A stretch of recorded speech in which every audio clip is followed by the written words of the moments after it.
What's the most embarrassing thing you did as a kid that you think about to this day? When I was 11-12, if I had a crush on someone, I would go find their parents in the phone book, look up the phone number on white pages, find their address, and then in an attempt to impress them I would repeat back to them their parents' names, home phone number, and address. I was literally a serial stalker and for some reason no one ever reported me. When I was like 7 or 8 I was staying over at a friend's for a sleepover, had to go to the bathroom late at night but it was down a super creepy dark corridor and was too spooked. Friend suggested I pee in one of his baby brother's diapers and I was so desperate that I did. His mom came in to find me holding a soaked diaper with piss all over the floor whilst he was laughing hysterically.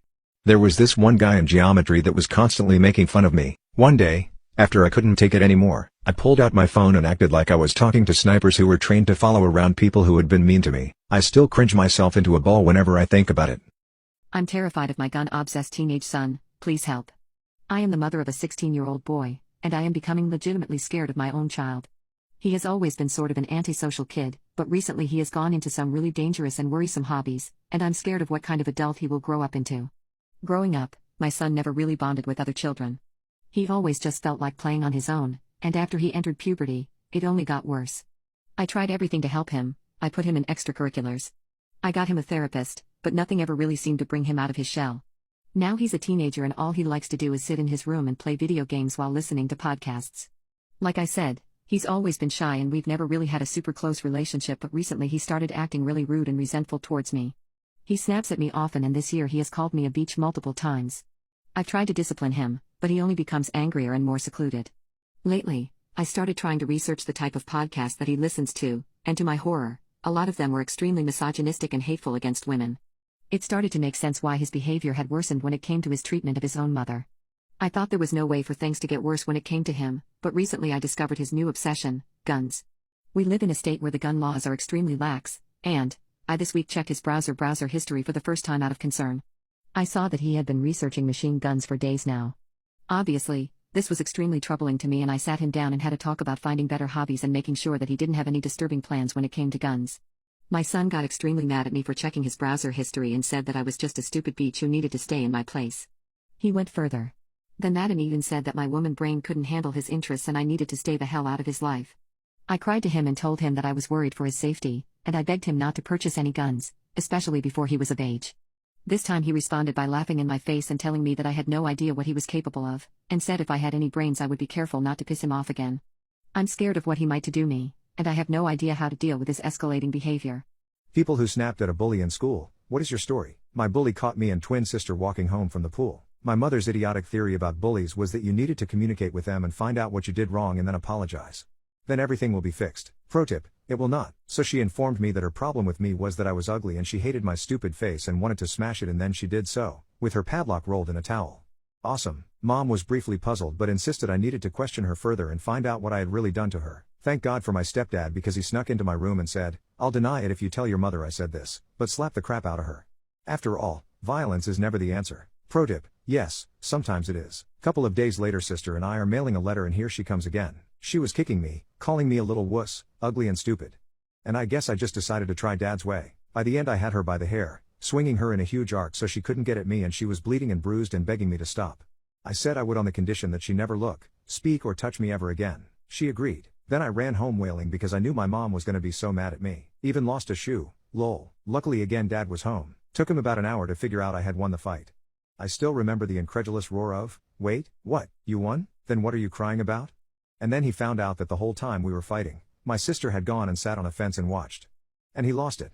Apparently old school fight rules say that if it's your sibling, you get in there. Mom was fluttering about in the background yammering on about how disappointed she was. Violence is never the answer, blah blah blah, and by that point I got to see stepdad put his parenting foot down.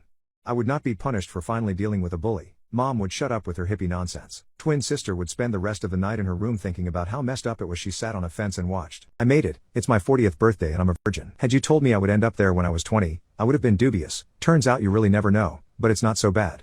While I missed out on a lot of important stuff, loneliness feels heavy at times and I wonder how intimacy would be, but I also managed a few things for myself. I got the job I wanted and get to travel across Europe to train people in a field I really like, and it's well paid. I managed to get a book published. Even if it's not a big thing, I still managed something that was a dream of mine. Sure, it wasn't a choice to be a virgin by now, but I try to stay positive. So, it's in the plane that I pour myself a glass of orange juice for my birthday. All the best to you folks. Have a great day. I'll never let you see your son after what you did to him. When I was 21, I met this girl, Linda, in college. We started dating and after a year she accidentally got pregnant. I felt I was too young to be a father but decided that, if she wanted to keep the baby, I would have taken care of them. She changed her mind a dozen times but in the end she decided to keep the child. So I did what I had to do. Our families weren't rich so I left college, found a job and started preparing for the child. My son, Leo, was born in June. I worked impossible hours, spent whatever was left of my time taking care of Leo and my mother spent a lot of time at our apartment to help taking care of Leo. Linda's parents did basically nothing. They told me in my face that I was not welcome in their home and they spent a total of 2 hours with Leo in the months following his birth. When Leo was 7 months old, Linda bailed on us. One day she called my father to come help taking care of Leo. He went to our apartment and she wasn't there. Leo was sleeping in his crib and Linda's belongings were gone together with the money left in the house.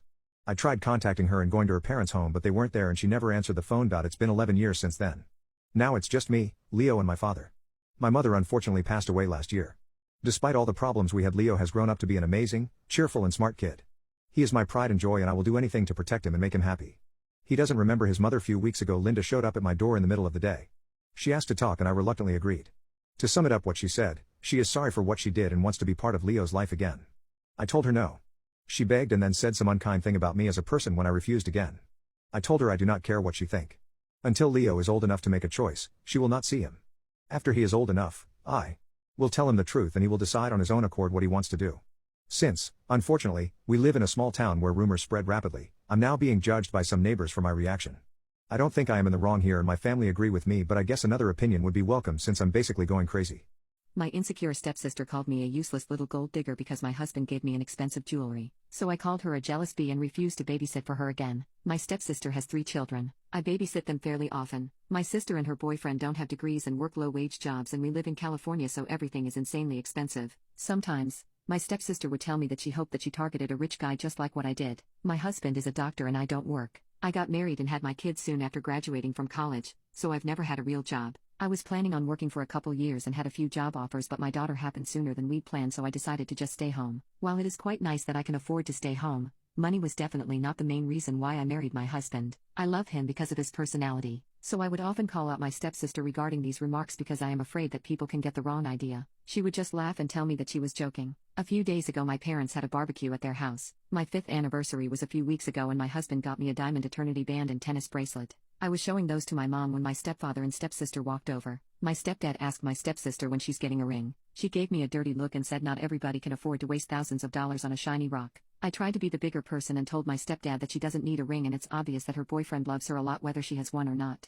She told me to F off with my fake sympathy. I asked her if she woke up on the wrong side of the bed today and she said some people actually have things to worry about. A useless little gold digger who's never worked a day in her life wouldn't understand. I was quite offended but I don't like confrontation so I just smiled and told her to tell me if she needs help with anything. She said that she doesn't need my charity and accused me of trying to make her and her family feel bad by flaunting my expensive jewelry. I reminded her that she chose to walk over and join our conversation. She said that it's hard to feel happy when she and boyfriend still rent a house and can't afford special stuff for themselves and their kids while working long hours. I was done with her BS so I basically told her that that's their problem and there's nothing I can do about that. She said that her kids feel awful when they see all the nice things my kids have and her daughter really wanted to be a ballerina and do gymnastics but she can't afford it, so she has to watch her cousin do everything she dreamed of doing. I told her to stop being a jealous bitch and said that if she doesn't want her kids to be jealous then I won't babysit them anymore. She called me insensitive and said that I've always been given everything I want and I'm spoiled. I didn't want to engage with her anymore so I left to talk to my sister-in-law. My stepsister left the barbecue immediately after that and is still mad at me. A few days ago, she went to my house to drop her child because she has something important to do. I told her that in no way I am babysitting for her after she called me a gold digger.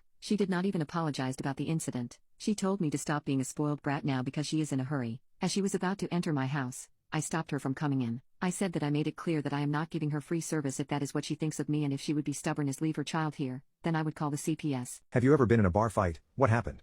I saw this girl get into a fight with her cousin because she was hitting on her brother. I worked at the bar of a busy hip-hop/R&B nightclub in a small city. The city is surrounded by very rural areas with small, isolated towns dotted around. A lot of people would come in from the small towns on Saturday night and go hard. It's expensive/not possible to travel late at night to get back to the surrounding towns so most people only did it after payday or whatever as a big night out, maybe get a hotel room. There were no nightclubs which play music like we did for miles, so we attracted masses of people. The problem was a lot of the small town people would go a bit crazy when they got there. Maybe because it was a big night they could only do ever so often they made an extra effort on the booze. But God, there would be so many fights, things turning ugly on the dance floor, guys hitting each other and couples having screaming arguments. We had to hire extra security to cope with it all. The worst ever though was two girls got into a huge fight. They were three people, two were brother and sister and the other was their friend, that the brother was secretly sleeping with. Anyways, midway through they somehow realized that their friend is actually both of their cousins, then the sister realizes that the two, her cousin and brother, had been sleeping together. She got furious and she ripped out her cousin's hair extensions, then the cousin chucked a champagne bottle back. It escalated quickly, culminating in the sister reaching between the cousin's legs, yanking out her used tampon by the string and smacking her in the face with it. Bouncers were too grossed out to react properly, so one of the shot girls ended up pulling them apart. Apparently the brother got an STD and they never saw each other again. My family cut contact with me 5 years ago after a fight with my younger brother. I went over to my parents' house for Christmas in 2015. I got very intoxicated one night and got into an argument with my younger brother, which ended up turning physical. I was 19 at the time, he was 15, and he came out of it pretty badly. Without going into massive detail, he joked about one of my close friends taking his life and I ended up injuring him quite badly. There was a question of potentially involving the police, but nothing ever happened in regards to that. In the end they all just told me they wanted nothing to do with me anymore. Which is fair enough, I was completely in the wrong and they were absolutely right to want to cut me off. I'm not complaining about that in the slightest. It was quite difficult for me to come to terms with this for the first year or so afterwards. The only person in my family I had any contact with was my mom. We never really spoke in depth, just small updates, wishing each other happy birthday and things like that. Honestly though, after that first year, things have gotten so much better for me. I stopped drinking, which was the root of a lot of my problems. I got my head down and ended up doing very well in college. I've now got a job that I love, and I've been with my girlfriend for the best part of 4 years, and things are absolutely great. To be brutally honest, I don't miss my family. My relationship with them hadn't been great for a while before the fight, and as far as I was concerned I didn't miss them and they didn't miss me, and being on a non-contact basis with all of them apart from occasional contact with my mom was for the better. However, over the last few months, my mom began messaging me much more frequently, and asking more personal questions about my life, my work, my relationship. I thought it was just boredom on her part, but she maintained it for a while, and began to introduce the idea of me coming back to visit her. At some point, which I always shrugged. She started to persist with it, and then yesterday it all came to a head when she added me to a WhatsApp group chat with the rest of the family. I was then told how they had all come to a family decision that 5 years was enough, that my brother had found it in his heart to forgive me for what happened and that they wanted me to come over at some point to catch up on lost time. I didn't say much, I just said I wanted time to think. My 3-month-old daughter is putting creeps away in bars. My almost 3-month-old daughter has been subpoenaed to testify in a criminal case. Last Thursday a process server came to our house and served a subpoena for a criminal case on my daughter, who was born on April 15, 2015. I called the number on it to explain how it must be a mistake because my daughter is not even 3 months old yet, but I was told there was no mistake and my daughter is required to appear as a witness to testify on the date shown on the subpoena. I went in person with my daughter to the DA's office and was told the same thing. My husband and I thought this might be a case of identity theft. She doesn't have a social security number yet because she was born at 29 weeks, spent 11 weeks in the NICU and has only been home from the hospital for 7 days, so we haven't gotten around to it yet. We checked anyway just in case and one has not been created for her or issued to her. Nothing with her credit either. We called the police about it possibly being identity theft and they are looking into it, but so far there is nothing and they also told us the subpoena is legitimate. So we are very confused. My daughter has a rare and uncommon first, middle and last name, so it is very doubtful that there is someone else with her exact name. When I called the number on the subpoena and went to the DA's office I was told both times that if she doesn't show up for court a warrant will be issued for her arrest. Would the police actually arrest a baby for not showing up in court? Or would my husband and I as her parents be arrested instead? Does anyone have an explanation for what is happening here or any advice as to what we can do to solve this? Stepdaughter's side. I got rid of my husband's ex. My stepmother threw away my late mother's possessions 5 years ago. My, 23, late mom died over 10 years ago, and over 9 years ago, my dad, 49, remarried my stepmother. My stepmother and I never were close. I miss my mom like crazy and would try to talk to stepmother about her, but she didn't seem interested. Every time my mother was mentioned, she'd stop engaging in conversation and just go on her phone or walk away. When I was 17, my grandmother had told me that she was creating something special for my 18th birthday. I asked for a hint and she said it had to do with someone I missed a lot. That night I cried a lot. I knew she was going to create something to do with my mother. A while after that, my dad called me. He said he had bad news, while sniffling. He said that my stepmother threw away all my mom's possessions. Not one thing was left. Not even sentimental items. I started crying and my dad comforted me over the call and then started crying with me. I know you aren't supposed to make major decisions when you are emotional because it can lead to reckless behavior. But I was so mad and sad that I decided to drive to my dad's house. My grandmother opened the door but I just walked past her. I went straight to my stepmother. I started yelling at her, calling her something along the lines of jealous, vindictive. B-word. I said a lot of vile words. I told her I never wanted to talk to her again.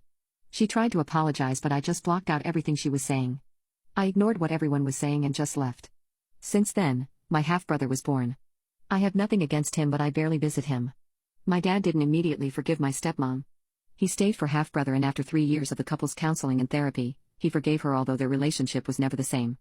Some family members have told me I'm being dramatic. They told me to get over it. It's been 5 years.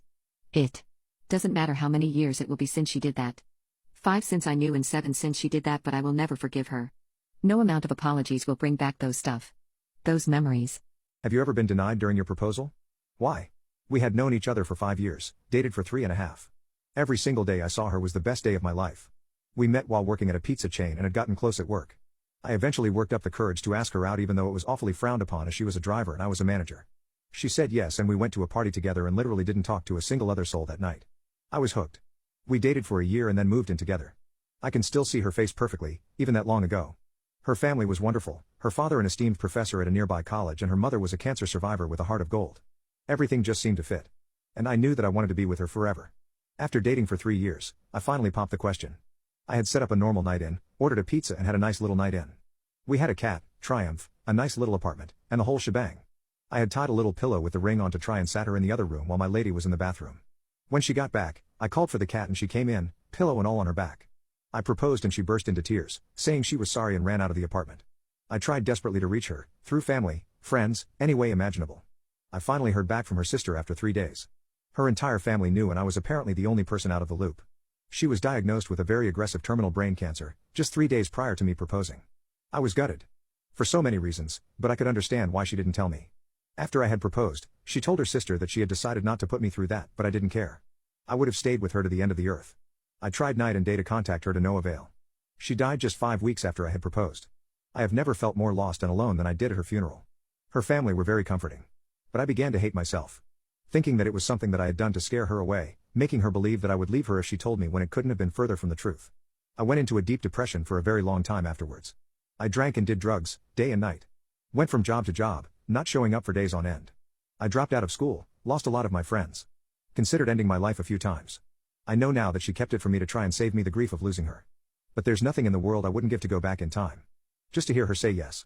My husband raised his voice at me over manicuring our son's nails. My son showed me that he broke a nail and I said I'd fix it. Typically I just trim and file his nails, but he had a bad day at school and I wanted to give him some extra attention. It was just a manicure and clear polish. It wasn't even glossy. It was matte, because I know my son wouldn't like shiny nails. It calmed him down and we had a nice time together. My husband got home from work as we were finishing. He loudly asked what I was doing and told our son to show him his hand. My heart jumped being spoken to like that out nowhere. I said I just fixed his nails and my husband said, "That's fine, just remember he's not a mini you, he's a boy, my son." I didn't say anything back because I don't like to argue. My son mumbled to me, "Why is he so mean?" I told him that he was tired from work. As I was putting some lotion on his hand he asked, "Is he mad at us?" I told him everything was okay and not to feel bad. My husband must have picked up on our son's nerves because later he said to our son, "You know I'm not being mean to you or your mother, right? I'm fine with her pampering you. I'm just reminding her to do it appropriately." He didn't even really say I was doing anything wrong, but it still made me feel like I was. I do honestly think he was tired. I hate seeing our son have anxiety about his dad. It's usually not like that. If you hear screaming in the middle of the woods at night, do not investigate. I was always a solitary kid growing up. I grew up on the outskirts of my little town that I grew up in and never really had any friends. I would hang out with someone here and there, but for the most part I stuck to myself, even in high school. Because of my voluntary solitude, I found time to invest in hobbies like fishing, hunting, and playing cards. I used to always love a game of spades with my parents and little brother. Though I loved all the hobbies I partook in, hunting was by far and away my favorite. I would hunt all sorts of critters when it was in season and spend hours just hunting for something. See, the fun part of it wasn't the fact that I just killed something. It was the fact that I had outsmarted the animal and beaten it. I now had a trophy to signify my victory and I thirsted for this sense of victory. Nothing even came close to the euphoria supplied to my brain when I came home with a fresh kill under my belt. I would sometimes spend days out in the wilderness to hunt, and I'd get lost out there, out in nature, with nothing but the sounds of the other creatures that inhabited the woods in which I was choosing to steal life away from. Due to my love for hunting and fishing, I never found time to do much schoolwork. I passed all my classes with at least a C and graduated high school, but further education was not something destined for me. I was convinced hunting was my calling. After high school, I began to hunt not just for pleasure but for work too. There was a company close by to my hometown that made deer jerky, and was looking for hunters that could deliver them the meat. Of course I, the self-proclaimed lover of such activities, applied for this position and after a week of waiting, got the job. I was to begin as of right then and there. So, I grabbed my gear and went out to the woods and set up shop in the tree stand I'd been using for as long as I can remember and began to wait. I must have sat in that stand for hours, because soon the sun was beginning to set. It was summer though, so I knew I had some time before I was shrouded in darkness. That's when I saw him. A male buck pranced into view all the way on the horizon. I sat there watching it, mesmerized by how it moved. It calmly paced the forest floor, bending over here and there to eat some grass or berries, until finally it came to the creek that I had set my stand up near too. It stood for a moment, looked around, and dropped its head to take a much-needed sip of water. This was it, the moment I had been waiting for. I raised my rifle, knowing I had only one shot, and aimed it directly behind his front shoulder. I took a deep breath. Bang! My shot was perfect. It traveled directly through the buck's heart and killed him on the spot. My heart swelled as again I knew I won. All this waiting was not in vain. I nearly flew down the steps to my stand and rushed over to the buck. His eyes were still open. I was glad it was instant, so that he wouldn't have to suffer. I picked him up and soon I was back home. I called the company and soon they had someone come over to my house and pick up my latest kill. I thanked the man as he left and shut my door, feeling prouder than ever. I knew that this is what I was going to do for the rest of my life. A few years passed and I continued doing what I loved, and eventually I received enough money from hunting that I moved away from my hometown and moved to West Virginia, as I heard that the hunting there was great. I wanted to live out in the backcountry, as I wanted to be able to hunt all the time, and I found a place where I could do just that. There was an old cabin, not too expensive, that sat right in the woods. Not too far away from a town, maybe a 15 or 20-minute drive, so not completely isolated, but the town it's close to is not exactly bustling, so it's not urban either. I liked it very much, and made a couple of friends in town. Most liked hunting, but only one ever wanted to come with me to hunt. His name is Brian. Brian's a good guy and a young one too. He's just about my age, give or take a few years older, but we get along well and we've gone hunting multiple times. The only difference between us is that he's got a full family. Wife, kids, the works, even has a golden retriever. He's a lucky guy, I'll tell you what. Good shot too. Glad he's my partner. I had set up my tree stand maybe a week after buying the cabin out in the woods, and maybe a month after that is when Brian and I first went hunting together. We sat up in that stand for hours, waiting for something to turn up. Eventually a doe showed up and we did our thing and carried her back to my cabin. At this point, I had learned enough about the making of jerky to know how to do it myself, and with the help of Brian, we skinned the doe and began making jerky and venison steaks. That was a good night. We would go hunting maybe once or twice every 2 weeks, but I would go hunting almost every night. At this point, I had found another company somewhat close by, maybe an hour away, that again needed hunters to gather meat and send it into them, so once again I applied and got the job. Everything seemed to be going well. I was good at my job and it paid well. Because I was up in that tree stand for so long, almost every night, I knew just about every sound in the woods, from the elk yells, to mountain lion screams, to foxes and coyotes. You gave me a noise out in those woods. I could tell you exactly what animal it was and sometimes which gender it was. That's what made this certain night so different. Like usual, I was up in my stand, and I heard a scream. I played it off like it was nothing, because it probably was nothing. Except, this scream was different. It sounded similar to something I've heard before, but I couldn't put my finger on it. Brian was with me and he couldn't figure it out either. Usually we don't really care about these noises as it's not exactly our business to worry about every little sound we hear in the woods at night. However, this noise was just wrong. Something was not right with this scream, and after a good 10 minutes of sitting through it and thinking through every animal it could be, Brian and I decided that we would go check it out. After all, we were armed and both good shots, and if it was a mountain lion, we figured it would run away if it heard us coming. We got down from the stand and began our walk towards the direction of the scream. After a minute or two, we could tell we were getting closer because the noise was getting louder. It seemed almost echoing through the trees, and I won't lie when I say it freaked us both out a little. However, we trudged onward and eventually, after another minute of hiking, we stumbled upon a clearing, where we saw what the noise was emanating from. It was a huge elk, standing in the middle of the clearing, just screaming out into the night. We looked at each other and through the relieved look on Brian's face, I could tell he still shared the same uneasiness that I was feeling. We turned to look at the huge elk, still wailing, and deciding to let it be, walked all the way back to the stand. After some back and forth, we decided it would be in our best interest to call it a night and just go home. When we hunted at night, Brian usually stayed in the guest room in my cabin as it was usually late when we got done, 2 or 3 in the morning, and he didn't want to wake his children or wife up coming home. So he crashed at my place. However, even though we were far away now from the elk, it seemed as though it had followed us and was just as loud as ever. This freaked us both out a little bit, but we figured if we went to sleep it would all be over in the morning. So we did. But it wasn't the end. When we woke up, the scream had disappeared. We were relieved and Brian said his goodbye and left for his home. I did my normal routine, went into town, and waited until dusk before going back out into the woods and into my stand. I was still a tad big unnerved from last night, but I figured this would help me get my mind off of it, and it did. Until around midnight when I heard a scream again. This time, however, the scream really sounded wrong. Like, really wrong. I could tell this was not the same scream from last night, but it again was not an animal I could put my finger on. I hoped and prayed it would go away, but it didn't. The screaming persisted and persisted until I couldn't take it anymore. I had to find out what the hell was screaming in the dead of night. I set out in the same direction as last night, expecting for the worst to be awaiting me. I trudged and trudged through the underbrush, until finally I reached the clearing from the night prior, where the scream had reached its peak. What I saw, however, shook me to my core. There was no elk this time, like I had expected. No, there was a figure standing in the middle of the clearing, facing away from me. I froze, unable to comprehend what I was witnessing. This thing was massive, at least 8 feet tall, and I couldn't tell if it was human or something else. I'll admit it, I was terrified. I had never seen something like this before and I was ready to book it away from there. I didn't want whatever this thing was to see me though, so I backpedaled, as slow as I could, staring at this thing for as long as it was in view. As soon as it was just on the horizon it stopped screaming. Again I froze. Why'd it stop? I wondered. I stood there, in the trees, dumbfounded, staring at this 8-foot tall creature that had just been wailing in the middle of the woods. I realize now what a fatal mistake I had made by not running home as soon as I saw this thing. As I stood there, this thing turned around, and my body was struck with fear. Though I was at least 300 yards away from this thing, it stared directly at me, and I knew it knew I was there. Its yellow eyes pierced daggers into my heart as it got down on all fours and began wailing once more, starting to gallop towards me. I stood there frozen for another moment before booking it. I knew all the shortcuts to my house and I took them all, knowing I may not have much time left. I sprinted faster than I have ever sprinted, hearing its echoing cries in the distance, its growing intensity only proving I was going too slow. As the sound grew louder than ever, I saw my house. I fumbled with my keys to get to the one that opened my front door, and as I reached the porch I found it. I unlocked the door and shut it as soon as I reached it. The cries were right outside, and I knew whatever this thing was, it was on my porch, searching for a way to get inside. Terrified, I hid in my freezer, where I hoped the smell of meat and ice would help mask my scent of the being. This is where I've been hiding for the last 2 hours. The creature has now found its way inside my house and I can hear it moving around upstairs, tracking any signs of me. I am in the basement and in the cooler, so hopefully it won't find me in here. I tried texting Brian to get over to my place, but my messages haven't been going through, and given it's 3 in the morning, I doubt he'd see them anyways. I have no idea if this thing will go away in the morning, but right now it's my only hope that I have. If it doesn't, then it will find me eventually, and who knows what it will do then. If you're seeing this, please, I'm begging you, please heed my advice. If you hear screaming in the middle of the woods at night, do not investigate. Who is the most bad but historical character? Miyamoto Musashi. Undefeated in 61 samurai duels, the first of which he was 13 years old.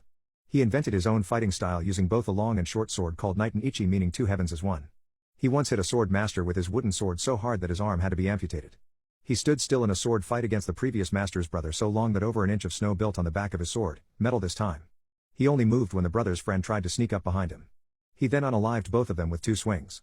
He unalived a monk who was a master of the long pole with his wooden sword. He unalived a master of the sickle and chain. When the master disarmed him, he threw his knife about 10 feet and hit in the neck. One of the only true sword masters to live to old age with no facial scarring. He was publicly challenged to a duel by a 12-year-old kid who was a relative of a man he had unalived. When he approached the field from behind, he saw 10 swordsmen and 2 men with muskets sitting in the tree above the kid. Musashi snuck up from behind, climbed the tree and unalived the musket men. He dropped out of the tree and unalived the kid who had challenged him and turned to battle the 10 swordsmen.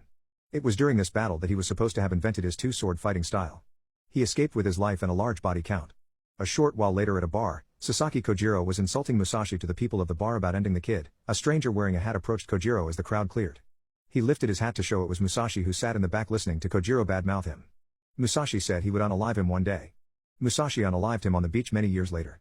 Musashi once unalived a samurai with his own wanted poster. Wanted posters were written on wooden boards like a for sale sign.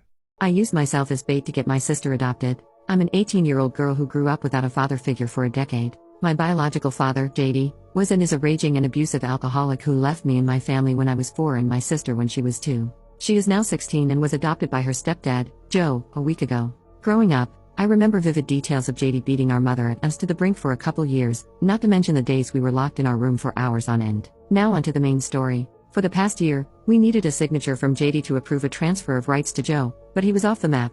I spent a month looking for his information, and when I did, I immediately contacted him. I told him I wanted to talk and have my questions answered with no shady stuff. Eventually, we continually talked until he trusted me with information and lies about what happened in the past. After knowing I gained enough trust, I asked him to sign Justice, my sister, to Joe so she could be happy. It took about a month of convincing him, but what he got in return was stable contact with me and he could consider me his daughter again. I know this is evil, but where my morals lie, my sister's happiness oversees everything I stand for. I would go to great lengths to ensure my siblings grew up like I never did. My sister has no recollection of that man, and I will do anything to ensure she doesn't know what we went through. After 4 months of communication, he signed the forms and emailed me the proof, and my sister's adoption court date was set in stone. After I got confirmation of the signature, I blocked all forms of contact with that man in any way, shape, or form. My mother found out why he signed the forms and still says she regrets that I had to use alternate methods to get what I wanted, but I did what I thought was necessary. I still have nightmares about what he did to us. I remember the screaming, broken glass, the crying, everything.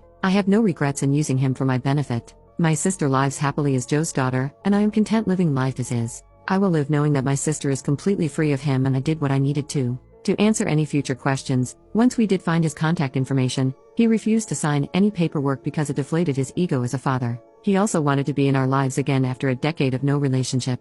That is all. Feel free to judge me and discriminate against my actions. However, I hold no regret in what I did. He was and is an awful human being. I do not wish for this man to live peacefully, as he has caused harm to us even after he abandoned us. My boyfriend asked for a paternity test for our child. As soon as the results come and show he is the father, I'm leaving him. I'm a new mom to a baby boy who is my pride and joy, and though it's been a roller coaster adjusting to taking care of a baby, the past few months have been great, tiring but great. I have a boyfriend of 3 years who is the first person relationship-wise I have ever loved, and I thought we were doing great as new parents but also as partners. Friday, he came home and he asked me for a paternity test. Just like that, it was completely out of the blue. I was putting away the dishes and he asked for one, like he was asking what's for dinner. I'm a different race from him, but our child, apart from the skin tone, is literally his mirror image from pictures I had seen of him when he was a baby. I was stunned when he asked, and his reasons were that he had to be sure he was the father. He had to have that certainty. All I remember as he was speaking is just immediately feeling pain. The man I love doesn't trust me. He would actually believe that I would sleep with someone else, cheat on him, and then try to pass off another man's baby as his. I have never ever given him reason to think I would cheat on him. I have tried to be transparent and communicate, and it wasn't enough. He told me he would give me time to think about this, that he wouldn't go behind my back and do this test, but for our relationship to move forward, he needs to be 100% sure. He repeated this because he, in his words, needed me to realize how serious he was. After thinking for a couple of days, I'm going to allow him this paternity test because I have nothing to hide. I never cheated and would have never cheated on him. Once it's proven that he's the father, I'm ending it, leaving the same day, and I am going to try my best to be a cooperative co-parent with him. In the meantime, I'm coming up with my exit plan, a place to live, and a lawyer to work out a custody arrangement in court. I can't even tell my family or my friends right now because they would go nuclear, and my first priority is our child. I hope the test was worth it to him. I was so angry and planned to leave, but the anger was quickly replaced by hurt once I calmed down. I realized if I blindsided him like that, I would be doing the exact same thing that he did to me when he asked for a paternity test. I planned to ask him to talk, but I also didn't want him to think I was trying to get out of the test. So beforehand, I booked an appointment at 2 different paternity test locations. I asked him to talk when he came home, and I made sure our child was at my mom's. I told him that whatever happened with this talk, the paternity tests had been booked and would go forward. I basically asked him his reasoning, and when he started having doubts about paternity, was it a previous relationship? Did cheating happen? He said it was about a week before he asked me that he started having doubts. He said that he was on his lunch break one day just reading articles, and he clicked on an old article about a man who found out his 3 kids weren't his after like 20 years. This led him into a rabbit hole of podcasters and YouTube videos that encouraged men to ask for paternity tests. While he thought those podcasters were idiots, he said that paternity was an exception. He said his reasoning was that some women have done this before and he wanted to be sure. He said, "You know it's yours because the baby comes out of you, but how do I know? The test gives me that assurance." I was hurt by that, but I decided to explain how I felt. I said that for him, it was a rational request, while for me, it was basically him saying that he didn't trust me. It was him saying that he believed I would cheat on him, get pregnant, have him emotionally, financially, and physically support me during the pregnancy and birth, and basically lie to him while he raised another man's child. I told him that I understand that women had done this before, but the fact that he thought I would do this to him is what bothered me. I told him the truth, that when I was angry, I had planned to leave, and that I even went looking for a lawyer, a co-parenting plan, and a new place to live. I was stunned that I would leave for something so small. I found that to be a weird kind of irony, that he believed issuing an ultimatum about a paternity test and basically accusing your partner of cheating was something small. I told him I was really hurt by what he said, that I was still hurt, but that if he needs this peace of mind, that we would do it. He asked what our relationship was, and I told him I didn't know. We did the test 2 days later, and got the results back after 3 days. He opened both of them, and to my surprise, he's not the dad. What is the beauty industry hiding from everyone? I've been working as an assistant at a dermatologist's office for just a year, and the first of the many secrets is that they don't actually want your skin to get better. The PR is so good that people drop hundreds of dollars and don't think twice about there being malicious intent. For example, Dr. Taylor, fake name, is one of the most respected doctors in my clinic, and gets more clients than everyone combined. Her face was all over our ads for a good year because her skin looked amazing. But I noticed something I wish I hadn't, and knowing this puts my career at risk. The secret goes against the code of ethics we're supposed to follow, but Dr. Taylor didn't care about that as long as she made a few extra dollars off of her patients. I first realized it after working with her for nearly 7 months. Her patients would keep coming back for over 2 months, even though the problems they came in with would only take 3 weeks to solve. What really raised a red flag in my head was hearing her tell a patient to mix salicylic acid and retinol to exfoliate her skin. Now, both products do the exact same thing, but when you put them together, your skin can become dry, irritated, and inflamed. That's when I recognized she had a very peculiar, yet meticulous process she always followed. To start, she would give her patients something to severely harm their skin, then when asked to comment about the outcomes of her treatment, stated that they must have had an allergic reaction to the product as a cover-up, and the visits after that were her actually fixing the damage she intentionally caused. The reason this worked in the first place was because no one would look at her skin and think she had no idea what she's doing. The amount of times Dr. Taylor had a patient sit on her chair and go on about her perfect skin was astronomical. She'd always tell people that their skin could look the same if they just followed her advice, but everybody in the office knew that was BS. If Dr. Taylor actually revealed her secret, one that I never would have guessed, she would lose all her patients. She was hiding something, and I needed to know what that was. So, I did something stupid and confronted her after hearing her give another patient some horrible prescription. I said I would report her for purposefully causing harm to our clients, but she threatened to end my whole career if I exposed her. She bought my silence when she said that, and we both had the same thought. Who was going to believe an assistant over the face of the clinic? But Dr. Taylor was actually more than happy to tell me what she does to her face because if we both had clear skin, it would boost her credibility even more. She could now tell her patients that she helped me get that glass skin every girl wants, and that means more money goes directly into her pockets. So, what's her secret? Using a micro-infusion facial system. It's a stamp that pokes your skin with needles thinner than hair to make the serum enter directly into your skin, and the needles are so thin you can't even feel them. According to her, putting a serum directly into her skin instead of the surface made her skin smoother and hydrated, and made her look younger. You wouldn't be able to guess Dr. Taylor's age just by looking at her. She asked me to go buy the system immediately because this was going to be good for business. I didn't want to help Dr. Taylor with her scam, but that night, I found myself buying the system. My skin improved a lot after just using it for a couple of days, and the change was so noticeable that I kept getting compliments around the clinic. All the other assistants were asking me what I was doing to get my skin to glow, and all I could really say was that Dr. Taylor had given me some advice. I was the talk of the office for 2 weeks, and she got more praise than ever. And if people ever questioned Dr. Taylor's methods, she always had me as proof that she knew what she was doing, because our skin looked nearly identical after just 3 weeks of using the micro-infusion facial system. What's the worst mistake anyone can make? I indirectly caused the death of my abusive ex-stepdad. When I was 9, my mom met a man who for the sake of the story we'll call Jay. Jay was an unremarkable man. He was a chef and he was from New York, living in South Philadelphia at the time. My mom, being emotionally unstable, decided to give him a try after lots of past relationships not working out.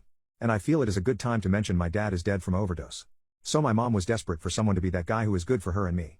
She gives Jay a chance and out of nowhere, boom, Jay has cancer. Came out of the blue and my mom's heartstrings were pulled by him and she was attached to him for good. I was 9 at the time, so OFC, I was a stupid kid who never thought my mom could be wrong. Well, I didn't notice her getting black eyes, but my grandfather did. So one day at a corner store in my neighborhood he decided to beat Jay black and blue. He was stuck on the couch for days and looking back it brings a smile to my face. But he convinced my mom that my grandmother manipulated my grandfather to beat him up, so we have to move. After an intervention was held, my mom had decided to move. We packed our things in our van and I held my 90-pound Rottweiler on my lap and we moved to effing Florida. Chapter 2 Effing Florida. I'm gonna admit, life kinda sucked here. For 5 years I was stuck in such a dumpster fire of a state with no family support. My mom was abused daily and I was mostly mentally abused. I also lost my great-grandmother at this time and I wanted to go back to Philly for the funeral, but Jay said no. Eventually in 2021 my mom left Jay and then the worst night of my life happened. Chapter 3 Halloween 2021. I was still in Florida, shocker, and I went trick-or-treating with a younger friend. At this point in time my mom was paying for Jay's new apartment because she just wanted him gone. Well, he broke into our apartment, took my puppy for a walk and smashed everything. My mom decided instead of calling the police she would confront him, with me, alone. So we went and as a precaution my mom had a knife on her. We went and when we got there was a girl with Jay. A fight ensued and I called 911. I also beat the everlasting shit out of Jay. Unfortunately my mom couldn't see that and thought Jay was winning. So she stabbed him. So when police showed up they gave a good look at my mom with choke marks from the fight, and arrested her for assault and breaking and entering. Chapter 4 Leaving Florida and having a very merry Christmas. Well, the trial came and went. My mother is off the hook but she will be a felon until a completion of a program. So we left him in Florida and decided to move back north to New Jersey. My mom breaking up with Jay was a count to me because I pushed hard for it. Life continues. But November comes around and I received news that made me burst out in laughter. Jay's sister came forward and told us he shot himself in the head. I even read his sewer slide note and everything. I ruined his relationship with my mom and karma came back. Life goes on, and he dies unloved and alone. What is your biggest rated R regret? I went to visit my long-distance girlfriend and all was going great in the bedroom for the first week. However, as we started to get further into my stay, we started rushing things more than usual due to our busy schedule of concerts and general day trips out. Also, things like being tired at the end of the day led to faster sessions at night due to want of sleep on both our parts. The two of us also ended up getting a small bit sick earlier in the week. This meant that we didn't give enough time for my girlfriend to get properly into it, and we don't have any oil on hand at the moment, so we ended up using a rather large amount of spit to get things going a bit faster. Now, we've done this in the past a few times with no ill effects, but this time fate decided it was time we face the music. 3 days ago my girlfriend started complaining of some general soreness down there, so we chilled things out for 2 days. Then yesterday we decided to give it a go again using spit without thinking anything bad would come of it. All went smoothly and we both went to sleep satisfied, but this morning we both woke up feeling extremely itchy and sore down there. After a bit of initial panic, we decided to do some research into what was going on and concluded pretty conclusively that we both have the yeast. We figured this was due to us using saliva, the super warm conditions in my girlfriend's bedroom despite our attempts to cool it down, and the fact that we were both wearing tight undies in the days leading up to this. We are both now laying in bed attempting to ease the itching and discomfort with a few home remedies before we can get ourselves some over-the-counter stuff to sort this out. What are you still salty about years later? Growing up, my family was pretty poor. A few quick examples of how poor we were. A. I often went to school without paper and needed supplies, because money just wasn't there. B. My mom got super sick with some sort of flu and my sister and I dug change out of the couch, the dirty clothes basket, and other places just to buy our mom medicine. See, we often had to cut open a toothpaste tube in order to scrape out the last bit of paste. Anyhow, being poor like that as a child was challenging, but you get by. You get used to life like that when it's all you know. In 5th grade, however, an amazing opportunity came up, a 5-day trip to science camp. The school held fundraisers and bake sales to help pay the way for kids like me, and I was super excited to be going. The night before leaving, my mom packed everything she could from the list provided. Instead of a sleeping bag, I had an old and used comforter. Instead of a travel toothbrush set, I took my own and mom packed my toothpaste into a used lip balm container that she'd sanitized. Instead of pajamas, I was given an old sweatshirt that was my stepdad's and a pair of second-hand sweatpants, and so on. Literally everything I packed was used, second-hand, and worn, but I didn't care. I was so excited to be going to science camp with my class. Next day, we meet up, everyone packs their gear into the bus and I, with a rope holding my blanket in a bundle, load my stuff, clamber onto the bus, and soon we're on our way. We make it to camp, get a quick breakdown of camp rules, activities, and trips, and get assigned to our cabins. At this point, it might help to add that my school and several others booked the camp together. So, I was mixed into a cabin away from my class. No big deal to me, I was looking forward to making friends and memories. So, I dragged my stuff to the cabin. First bunk I find, I claim, which is where I encountered my first problem. Just about every girl in my cabin is from the same school and they all want to bunk together. My stuff was literally dumped onto the floor when I ran to use the washroom. The cabin leader decided it was easier to just move me, so I got moved all the way to the back of the cabin, away from all but 2 other girls.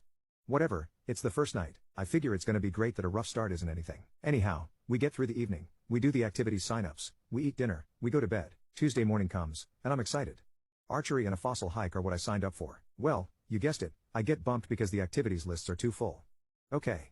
It's cool, I can still do something else. I managed to find a night hike activity that accepted sign-ups. It's at night, so I have to mill about waiting. I go into the learning cabin, I look at their pickled specimens, I talk to the camp ranger, I unalive time. Night comes and we finally go out on our hike to the lake with a giant dead goldfish in it. There are loads of crawfish and we feed them ham and learn about their environment. It's not what I had hoped for, but it was cool enough. Eventually we head back to our respective cabins for bed.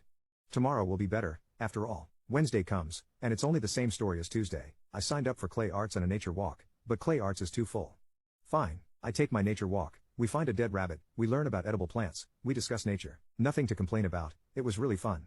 Except for that evening. What is the most shameless thing you have ever seen a teacher do? Late 70s, small town Texas, my sophomore year in high school, age 15 to 16. I took an intro to psych class taught by a teacher with no degree, license or experience as a therapist or guidance counselor. The teacher, let's call him Mr. E for empathy, told us to write a daily journal of our personal struggles and feelings, which we submitted every Friday and got back on Monday.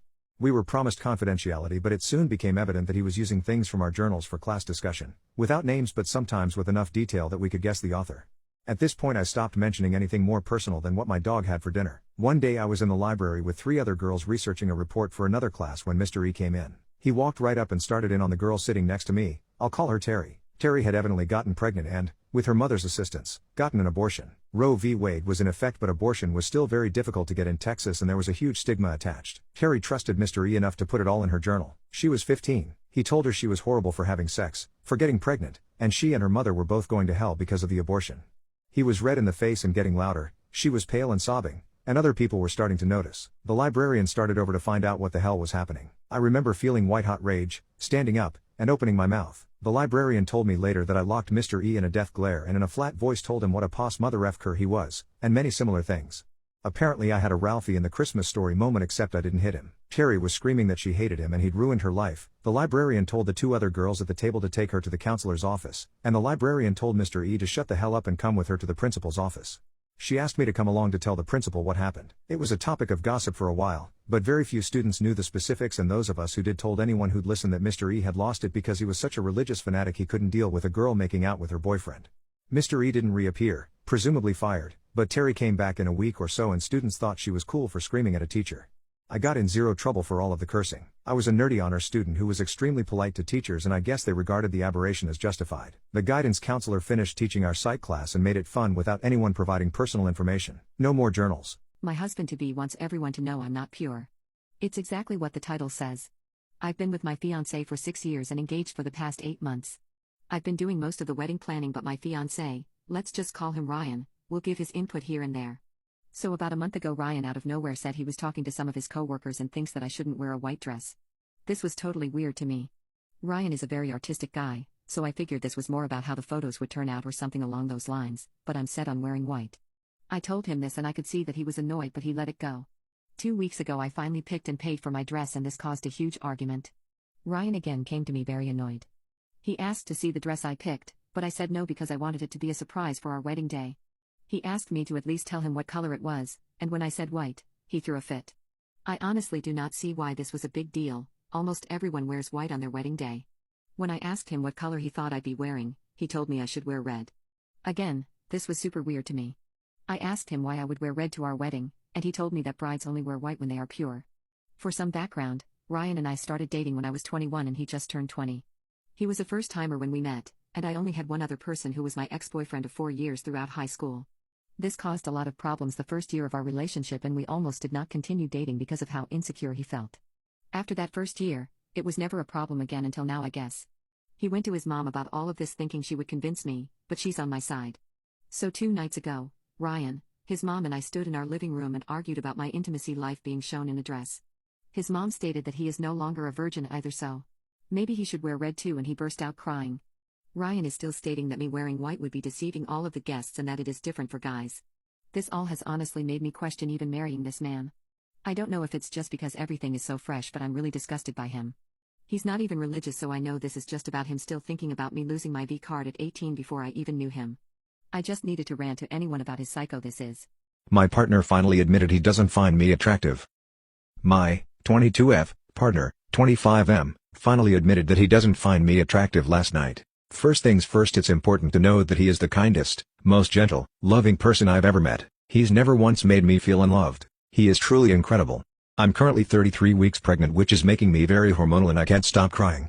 We've hardly had any issues as a couple except for this one thing. About 4 months into dating I came across an account on his computer when I was watching Netflix. I had never expressed a boundary so he did nothing wrong there, but it shocked me. Our intimate life was incredible, and we were doing the nasty sometimes multiple times a day. I quickly realized the pattern in women he likes to watch and also quickly realized that I'm not his type. I had a 3-year-old from a previous relationship that absolutely destroyed my body. I'm a very small girl, but my breasts are an exact dupe for a pair of deflated balloons, among other issues. He always made me feel so attractive but after that I couldn't feel the same. It kind of broke me. We had several conversations where he told me it had nothing to do with me and that he was attracted to me etc., but I never truly moved past it. I became obsessive of these women, constantly looking at pictures and videos of them until I made myself sick. Our relationship every day is perfect though. We both love life and each other immensely. Last night we started another similar conversation and finally he decided to be honest with me. He said he loves me more than anything and that he has been feeling horrible that he isn't physically attracted to me. This wasn't a result of my pregnancy, as we were just talking in general including before. We both cried and he told me the only thing that matters is we spend our lives together and that we love each other in our life. I agreed, but I'm crushed. He is so wonderful and genuinely feels bad that he can't feel desire towards me and I can see it. I don't blame him, but my heart is broken. I wish I was beautiful, or that I could be enough for him. He truly deserves someone perfect. My husband's ex-girlfriend outshined me on our wedding day. Last weekend, my husband and I got married. It was a great wedding, and I had a great time leading up to it. There's been only one thing that's left a sour taste in my mouth.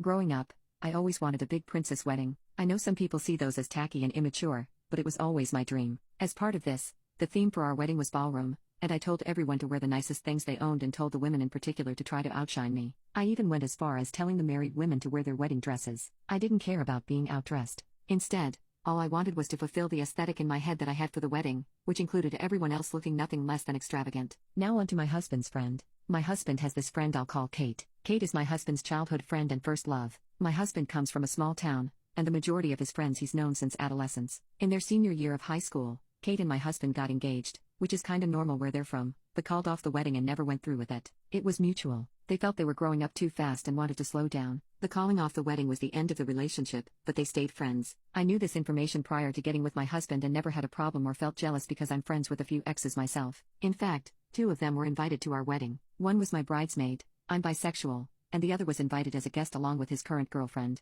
I've never had a problem with Kate being my husband's ex, but I have had a problem with Kate as a person as she's kind of bitchy and gossips like she's still in high school. A few examples of this are just a month into our relationship she confessed to my husband she still had some lingering feelings, to which he responded they had already tried that and it didn't work. If she brought it up again he would cut her off out of respect for me. I wasn't that mad at the time, because I understood they had a long history and my relationship with him was just starting out, and she owed it to herself to see if there was anything still there before it was too late. However, after she was turned down, her attitude towards me changed to fake nice and started calling me things like cougar, or asking me how I expected to make a relationship work as I want to be an anesthesiologist, which would require long hours, or telling my husband's whole friend group how she doesn't like my loud personality. And when I confronted her about all of those things, she would say, "Oh, it was just a joke," or "You're so loud I felt like you would just go off." There's more crap, but if I typed it all, I would never get to the point. Kate has her own husband I'll call Gerald. Kate and Gerald both make average in terms of finances as they are both teachers. Kate kindergarten and Gerald seniors. They got married last year. On a teacher's salary, Kate wasn't able to afford the most luxurious wedding dress out there, but I always had the impression she was happy with it. Kate does have another wedding dress from when she was going to marry my husband that her dad paid for,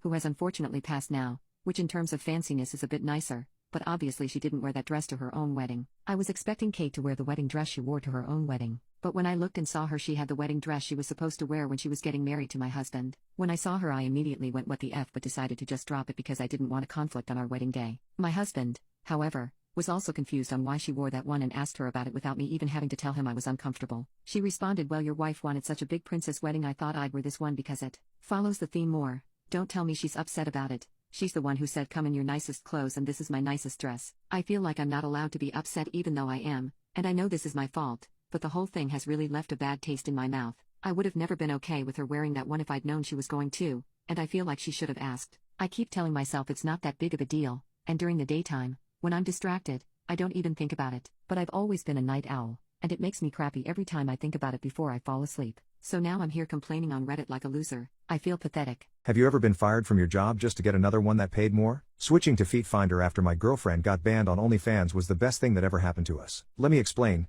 In 2021, my very attractive girlfriend and I quit our corporate job to pursue OnlyFans. We were working part-time jobs at first, then built up a solid fan base over a couple months before we decided to go into it full-time. We were making a decent amount of money but were able to support our needs, so life was good. Until we slipped up with the titling of one of our videos. It was like any other shoot we had been doing. A stepsister stepbrother corn. When we posted it, I'm not sure how this happened, but we labeled the title "Sister Needs Keys, Tells Brother She'll Do Anything He Wants." That title alone caused a mass reposting of the video in our account because in the terms of service incest is clearly prohibited, and because we accidentally labeled the title sister and brother instead of stepsister and stepbrother, our account was banned. We were devastated and tried to talk to some OnlyFans employees, but none of them were receptive, so our account was permanently banned, which we didn't know at the time would be the best thing that happened to us. We went back to working our part-time jobs and barely scrapping by until we were introduced to this new site by our fans on Twitter called Feet Finder. A site where you can simply sell pictures of your feet for a good chunk of coin. We needed cash, so we made an account and started posting. Almost instantly the pictures of her feet went viral and we got paid. We had struck gold. Once again we quit our jobs and went all in on this. We haven't looked back since, as recently, it has been paying considerably more than OnlyFans and we are one of the top earning posters on the site. What's the biggest mistake in human history? I believe the biggest mistake in human history is our tendency to prioritize short-term gain over long-term success. We have a tendency to focus on immediate gratification, without considering the consequences of our actions. We often ignore the potential long-term impact of our decisions, leading to disastrous results. Take, for example, the decision to invest in fossil fuels. We have known for decades that burning fossil fuels is detrimental to the environment, yet we continue to do so because of the immediate economic benefits. This has led to widespread air pollution, global warming, and a host of other environmental issues. We have ignored the potential long-term consequences of our actions, and now we are facing the consequences. Another example is our tendency to prioritize consumerism over sustainability. We have become so focused on buying the latest gadgets and trends, without considering the environmental impact of our purchases. We are depleting natural resources at an alarming rate, and yet we continue to buy more and more. This unsustainable approach to consumption is having a devastating effect on the environment, and it is a mistake that will haunt us for generations to come. The biggest mistake in human history is our failure to think long-term. We have become so focused on the immediate that we have failed to consider the potential long-term consequences of our actions. We have prioritized short-term gain over long-term success, and now we are paying the price. It is time for us to start thinking about the future, and to make sure that our decisions today do not lead to disastrous consequences tomorrow. What's the creepiest message you've received from someone?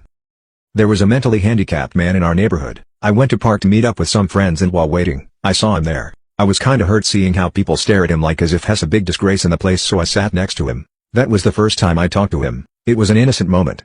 He wrote me a poem and even drew a portrait of me. I kept it as a treasure and bid him goodbye when my friends came. The next day, he was outside our church's door and began following me on my way home. My mom got worried because he turned interested with the other girls too and was reported to be stalking them around and touching their privates, so my mom shooed the poor guy away. He was out of sight for a few months and then a Facebook message popped up and he confessed his love for me and commented on my photos in public. I blocked the profile and it was quiet for a few months, and then he chatted me again using a different account, which I blocked. And then he chatted me again using another. He would go to the church and just look from outside and then leave me messages written on paper. What are the craziest fan posts? Viewer submitted stories. I want to leave my conservative father and stepmother behind their backs anyways. Here's the story and my basic information. I'm autistic and have ADHD. Before asking why I include my disability and disorder, well, it includes the context I'm about to explain. My whole life with my conservative parents has been chaos. They often rant about LGBT people, POC, and people who don't believe their religion. I knew if I ever came out to my parents they will hurt me very badly. They hit me before when I was little, and I do recall a memory that I came out to my stepmom as bisexual at 12 years old, but instead of being supportive she talked me about sex and asking me if I can mess with a girl right now in front of her. I felt extremely uncomfortable and said no, but I don't think that she remembers me coming out now. A few months to now, I have been thinking of leaving ever since. My father is very outspoken of being bigot and my stepmother too, but I don't have a car at the moment and I'm trying to get a car as soon as possible. I don't know any resources and I don't have anyone I trust with me, and I'm doing this on my own and already have a bank account that's not connected to my stepmom's, and I'm looking for ways to pack up quietly and secretly been planning to change my number once I'm out of this house. I'm planning to move out of state as well, but my parents refused me to leave cause I'm autistic. I told them I want to move out of state. Have you ever fallen in love on the first date? I am in my late 20s and I have been dating people for the last couple of months, been in all different flavors of relationships, females, males, situationships, committed ones, etc. I met this guy in a dating app whom I share lots of interests with. He is a nerd and a workaholic and like the same niche interests/music. We went for a car ride date on the first date that lasted for 9+ hours. He even dropped me off for an appointment and waited for me because he wanted to spend the rest of the day with me. I am in complete shock at how much we have in common, values, beliefs and even childhood trauma. I am aware of the honeymoon phase, but all the red flags that usually scare me off come out pretty quickly, and during these hours all I saw was a soulmate and someone I felt a huge connection with. I don't believe in such a thing as, we met before in a different life, but honestly he felt like a familiar person, like there is no way we haven't met before. We started touching each other naturally and I felt super comfortable with him. Even though I don't usually fall for someone this fast, or flirt/want to talk to them all day long, but with him it was different. After the first date I knew I was in love with him. It's been a few weeks now and I still am. We text every day, talk about everything, share memes, we even added each other in social media, and we have lots of mutuals from same interest circles. I think/daydream ABT him and I genuinely can't wait to see him again. We went out twice in a span of a week, we even did errands together. We haven't kissed yet nor done anything intimate aside from hugs/touching his face, etc. I am not used to this and I keep asking myself, is this normal? Is this kinda off? I have to admit, all these vulnerable feelings for someone I just met are scary. My busybody mother-in-law won't stop complaining about my daughter's name because it means blind.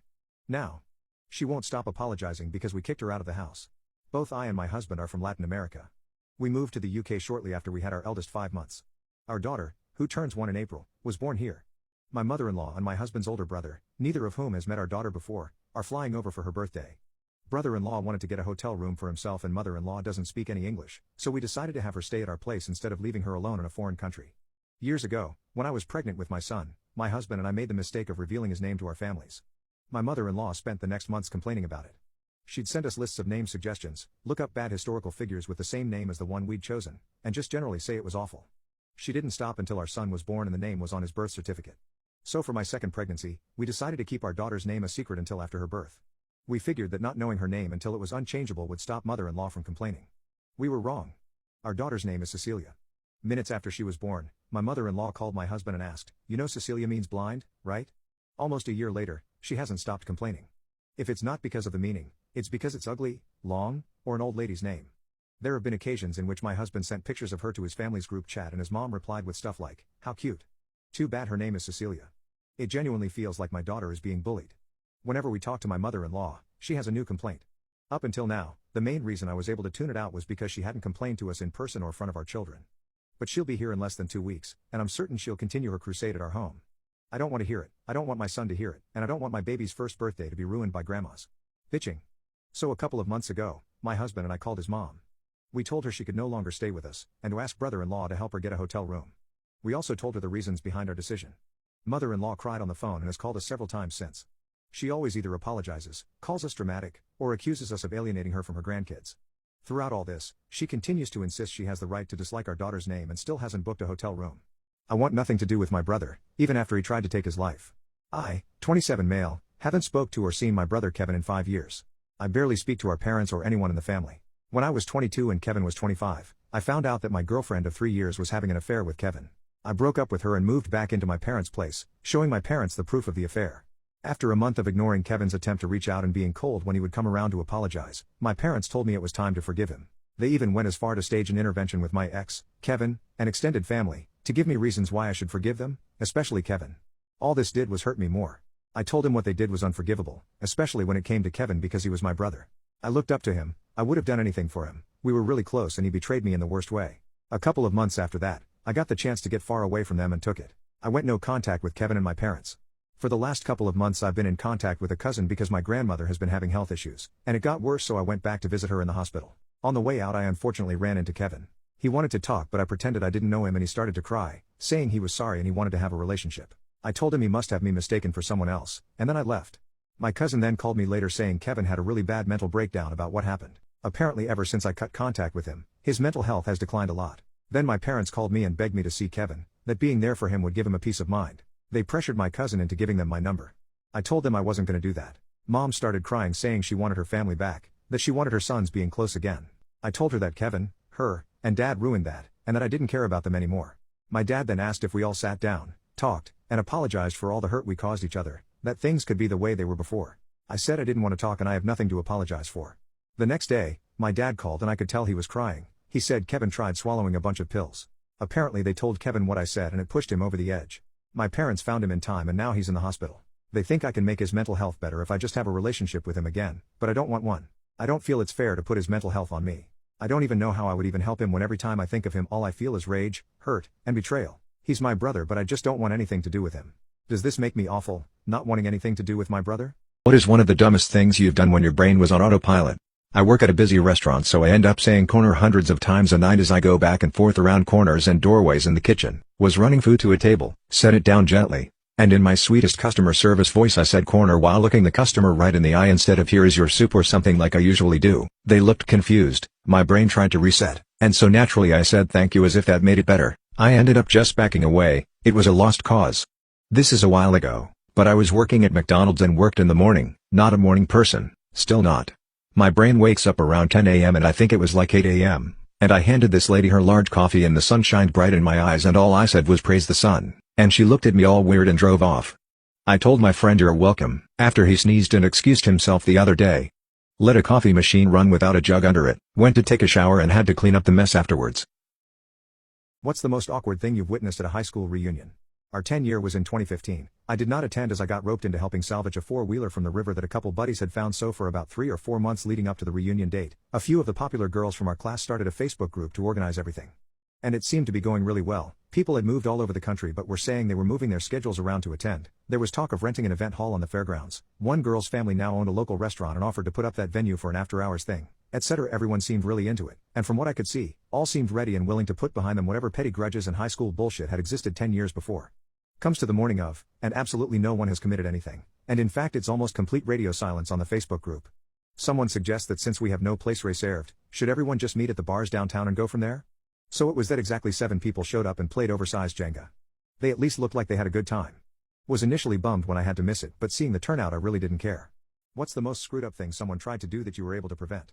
A girl was falling down intoxicated, totally out of it, no drink spiked. She had been doing a crazy amount of shots without knowing they were double shots. This one friend of mine insisted on taking her home by himself. Me and 3 of other people in the group insisted more strongly to come along and help her home. The whole way back, he kept trying to assure us that he had things under control and didn't need our help, and it became clearer and clearer he was planning on roping her. We aggressively told him to knock it off, and got her home. First he tried to insist he should stay with her to make sure she's okay, which we vetoed. Then we caught him trying to get her keys out of her purse so he could come back inside. When that happened, we'd had enough and things got rough. We didn't beat him up, but we very forcefully got him out of her student residence building.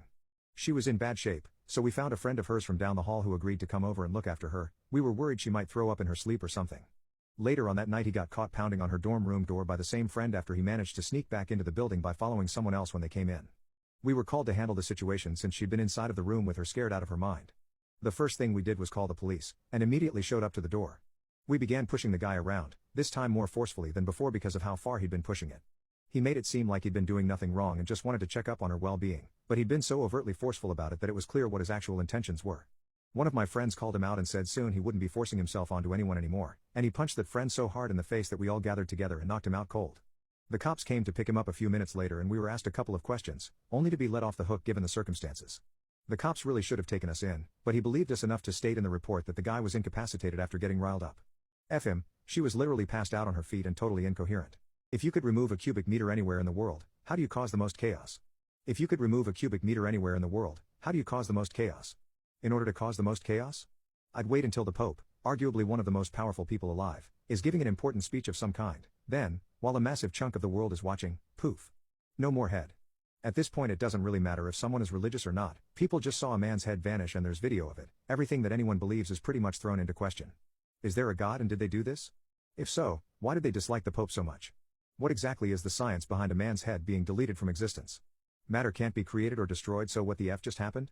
I can see two likely reactions to this occurrence. People freak out and assume it's the end of days, or the scientific community is thrown into chaos as one of its most basic theories is seemingly thrown out the window. What's the most ridiculous fact you know? The singer of Peanut Butter Jelly Time died in an 11-hour police standoff during which his brother-in-law, Snoop Dogg, attempted to calm him down and convince him to surrender. Cows moo with regional accents. Ants take 250 power naps a day. Apparently in Korean fairy tales instead of saying once upon a time they usually say back when tigers used to smoke. If you smell fish and no one's cooking, it's an electrical fire. All clownfish are born male. The dominant clown changes to female. When the female dies, the next dominant male steps up into motherhood. Yes, Nemo Dad is now his new mother. Your intestines know how to get back in the right place. When doing abdominal surgery and the intestines need to be moved or rearranged, the doctor will just stuff them back in. They will then wriggle back into place. The singular for spaghetti is spaghetto. Any drink under 10% alcohol by volume was considered a soft drink until 2011 in Russia. Before the invention of light bulb, people slept an average of about 10 hours every night. I stalked a man for 2 years and made him my husband. I told him this on the 4th of July. After the fireworks mostly ended and we were heading back, I asked him in the car, wouldn't it have been weird if we met each other before the first time we actually met? But we just didn't think of each other as significant at the time? He smiled and turned to me saying, PFFT, that's impossible. There's no universe where we would have met and I would not think of you as significant. That statement struck me in the heart, because I knew I would soon prove that sentence very wrong, but I continued on with my plan anyway. What if I told you we have met each other before? Before that time I was introduced as E's little brother's friend? He looked at me like I was crazy, so that's when I pulled over on the side of the road and pulled out my phone to show him the post I put up here before. That explained everything. He took about 8 minutes to read the whole thing, and when he finished he put the phone down and stared straight ahead, almost like he was dumbfounded, scared, and confused all at the same time. I started throwing out every excuse and apology I could muster at the moment for about 15 minutes straight when he decided to tell me to stop, and I did. Then he just sat there and sobbed uncontrollably for about 10 minutes before he finally asked me how much of our relationship, and how much of my identity, was fabricated according to his liking. I told him the honest truth. None of my personality or identity was fabricated for him, except for the fact of how we met. The only thing I ever changed about myself to make him like me more was lying about liking Chinese food. I hate Chinese food, but other than that everything else was real. Although my friendship with his younger brother was built upon ill intentions, my friendship between his brother and I is now one of the most genuine friendships I have now. He just cried and told me that he does not want to divorce at all, but he does want us to have some time apart so that he could absorb the truth that I gave him. He also said that he expects me to tell his brother and mom this Friday because they deserve to know the truth just as much as he did. I told him okay, and we drove the rest of the ride home in silence. When we got home he hugged me and cried for about 5 minutes before he got out the car, packed his stuff, and said that he will be staying at a nearby hotel for now. He said that he knows that he still loves me, but does not yet know how to react to the fact that the beginning of our relationship was very, very orchestrated. Everything was fine until I woke up this morning to find out that hubby not only lied about going to a hotel to stay at, but also lied about not wanting a divorce, through a text message. He went to his family's home, not a hotel, told them the entire story himself, probably exaggerated it too to make me seem crazy. His whole family wants nothing to do with me too, claiming I'm psycho. He said that he lied about going to a hotel,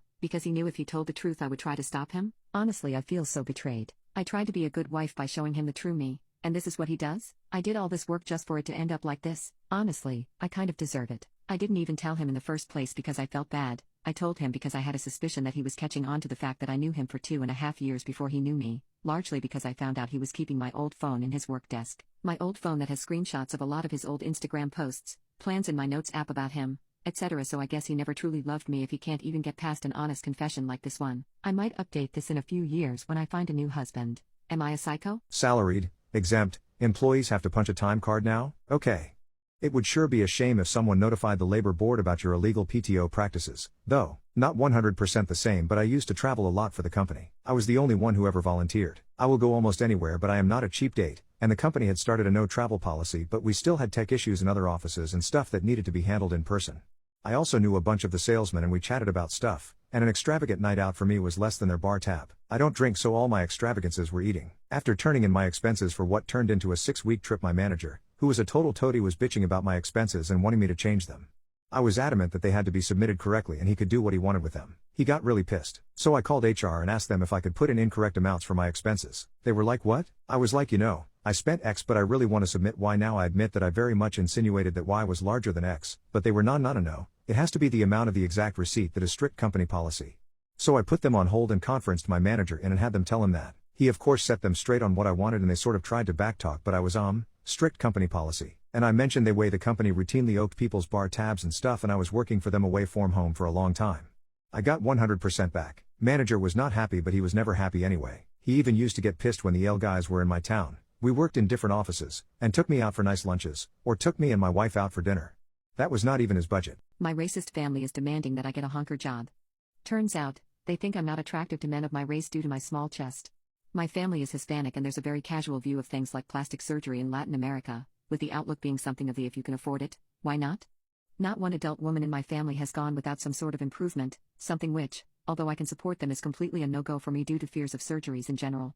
I have really terrible anxiety and I have been known to work myself into full panic attacks before dental procedures. I can't honestly imagine going under any kind of knife. I'm actually quite happy with my body. Definitely not in shape, yeah, but I'm working on it and I like the challenge. I'm a 36B. Basically my whole adult life, my parents have hinted at my getting some form of breast enhancement done. Since I was 18 and it became clear that my chest wasn't going to go any farther out, essentially. First it started with my mom, who got a breast lift and tummy tuck the summer after I graduated high school. She commented constantly on how happy she was with her new shape, how she should have sprung some to have the butt raised too, and how well she was doing in recovery.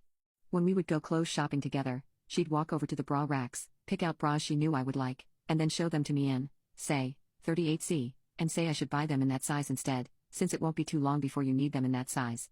I stopped shopping for clothes with my mom around. Comments keep coming in from other sources though, and my cousin's recent surgery, a month and a half ago, she's now a 40DD. Or, will be, after the swelling goes down more, has not made it any easier to avoid them. My dad isn't too fazed by the whole thing but he agrees with my mom when the subject comes up during dinner, saying it will make me more attractive, and make it easier to find flattering clothes. My Christmas gift this year for my mom was a voucher promising to pay for the surgery and all associated costs, new bras. Clothes, it was crazy. I joked that I would rather have that money as savings, or into a new car deposit. Useful things, not boobs. It's become such a point of pressure between my parents and me, that there's not one evening when that comes up that doesn't end in all of us in separate corners of the house, fuming. I just don't know how to shut this down effectively, and I still have about a year of living with them before I'm financially stable enough to move out. Update so, go on to the meat and potatoes. I finally had a sit down with mom and dad on Monday and asked them to explain to me why they thought I needed any kind of surgery. Turns out, my parents hate that I am not dating a man of my own country/culture. They feel I'm dating down or settling with my current boyfriend, and they think I'm just not attractive to men of my race/culture due to my small chest. Somehow, in their minds, they thought I would be much more willing to dump my boyfriend once a ton of hot, tan, Latino guys came running at my doors. I honestly could not believe the shit they were spewing. I knew they weren't thrilled with my choice of boyfriend. But after 2 years I'd hoped they had gotten over that. It was insane. I told them under no uncertain terms that if they so much as mentioned my tits or my boyfriend in a derogatory manner again, I was cutting them from my life entirely. More yelling and cursing than needed in this summary were included, but trust me, I pretty much let them have it. I think I love my dog more than I love my wife. I had a golden retriever called Ellie who was my life. Got her when I was single. Came to work with me as a puppy. We went everywhere together. Parties, camping, hunting, visiting friends, shopping. Even snuck her into pubs and cinemas a few times. Trained her extremely well. Amazing with kids. I worked in a school, they had a special needs unit and had to train her well for that. I adore her. My friends, family, girlfriends, everyone just loved her. She was such a beautiful soul. Lived alone for a couple years, just her and I. When I moved to a country town for work, she was my only support and I was her only human. She accompanied me on the long drives round trip back home every fortnight weekend to see my new wife. Just her and me, a dog-friendly pizza from the next town over some tunes and cuddled when she felt like jumping in the front seat and laying over the uncomfortable gear level and handbrake just to lay her head and shoulders on me. Or she'd sit behind me and rest her chin on my shoulder for hours at a time. Or she'd just sleep, dreaming of chasing rabbits in the orchard back home and seeing my mom and brother who we live with. When I got her, I enjoyed those drives. After I got Ellie, I married and had a child with Ellie. Adored my wife and our child. She was a gentle old pup and helped teach my son to walk. He'd get a handful of fur, pull himself up. She'd patiently wait and put up with it. Then she'd take one step, wait for him to catch up, then another step and wait, and so on. His first steps unassisted were him walking over to Ellie so he could hold and pat her. Before we had our child, we'd foster ex-racing greyhounds to teach them to be pets suitable for adoption. She was a model example. Amazingly patient with dogs who sometimes didn't have very good dog social skills, and watched with amusement as they occasionally ran straight through the screen door or into a window. Learning the hard way about the nuances of living in a house. My wife often joked at the order of love when our son, then Ellie, and then her. She always followed up with the fact that that's okay. And she knew Ellie and I were a package deal when she met me. It was 100% true. She was a bad golden retriever in some ways, though. She hated swimming and she didn't play fetch or retrieve toys. The only saving grace for her breeding was that if I shot something, she couldn't wait to retrieve it for me. It could have been in the middle of Ocean A and she would be ready to go retrieve. I never needed to train her for that. Win some lose some. The day Ellie was diagnosed with cancer, I was devastated. Already having depression. My wife was very worried about me. She knew better than anyone that the reason I was still alive was because of Ellie. When we eventually had to euthanize her shortly after she turned 10, it shattered me. She was going downhill quickly, and when I got home from work, she didn't greet me at the door for the first time in her life. She was laying down in the backyard breathing heavily, and when she saw me, she still mustered up the strength to wag her tail. But I knew she was in pain and I told the vet to be honest with me and tell me when I should euthanize her and not be selfish. Took her to the vet to see if we could make her more comfortable, but ended up cuddling her and crying while she had the green dream. I bawled so loudly I'd have been embarrassed if I had any sense of it at the time. I still cry thinking about it and writing this. I said sorry to her so many times and still feel guilty, even though I know the vet knows best and everyone I know assured me I did the right thing. If only I had 2 more hours to cuddle her. 1 more hour. 1 single minute. I'd trade all my money right now for 1 minute with her. It's been 4 years since and I still think of her often. Her portrait is tattooed on my bicep. I miss her so much I can't describe it. Sometimes at night I wake up and think I felt her on the bed. Felt her jump up at something startling her and heard her barking. I'm pretty sure she's watching us and keeping an eye on our second child too. She never barked unless she thought someone was nearby who shouldn't be. And it hurts too much to not have her here. But I wouldn't trade what we had for the world. Thanks for reading. I hope you get the same out of your companion as I did mine. My cruel stepmom is the reason my twin died. She told me it's just an unlucky fate and move on. I live with my dad, my stepmom, and my younger brothers. Last year in September, my twin sister and I had a volleyball game at school. My dad was usually the one who picked us up from our games and practices, but he couldn't that night. My dad was out of town, so our stepmom had to come pick us up. She arrived an hour late because she had taken a nap and had forgotten about us. As soon as we got in the car, she started going on a rant about how we disturbed her nap. Long story short, she ran a stop sign at an intersection and we got into a horrible accident. Most of that night was a blur, but I remember the last few minutes before the crash. I was hospitalized for weeks, but my twin sister passed away that night. I can't describe how I feel. I lost my best friend whom I shared everything. My sister knew exactly how I felt about everything because we experienced life together. Now, I constantly feel like I'm a zombie. I'm not suicidal, but I often imagine or think about ending my own life because living is unbearable without my sister. Well, last night, my stepmom made a special dinner for her birthday. After the accident, I stopped eating dinner with the rest of my family. It just feels wrong to eat without my sister at the table, so I eat alone in my room. My dad insisted I eat with them downstairs. I protested, but he begged me. Dinner started normally. My stepmom announced to my brothers and I that she was pregnant. My brothers were really happy and asked for the gender of the baby. My stepmom excitedly said that it was a girl. My brothers kept talking about how they were excited about getting a younger sister. She mentioned how they could help decorate her nursery. I looked up and asked her, which room would be the nursery. She excitedly said that she was going to use my twin sister's room. She mentioned how she already started removing things from her room in the morning and putting them in the attic. I asked her why she didn't bother telling me before she went ahead and started moving my sister's stuff. It was a big deal to me because aside from me, no one has been in her room since she passed. Sometimes when I miss her, I sit in her room to feel closer to her. And some nights, I fall asleep in her room. My stepmom got really defensive. She said that I needed to accept that she was having a baby and needed the empty room. I told her that I understood that she was pregnant, but a heads up would have been nice before she started removing things from my sister's room. She looked at me and said that she didn't need to tell me anything because she was the mother of the household. She said she was doing what was best for the interest of her baby and she didn't need my negativity. I stayed silent trying to tune her out, but I snapped when she mentioned how I needed to accept my sister's death and move on.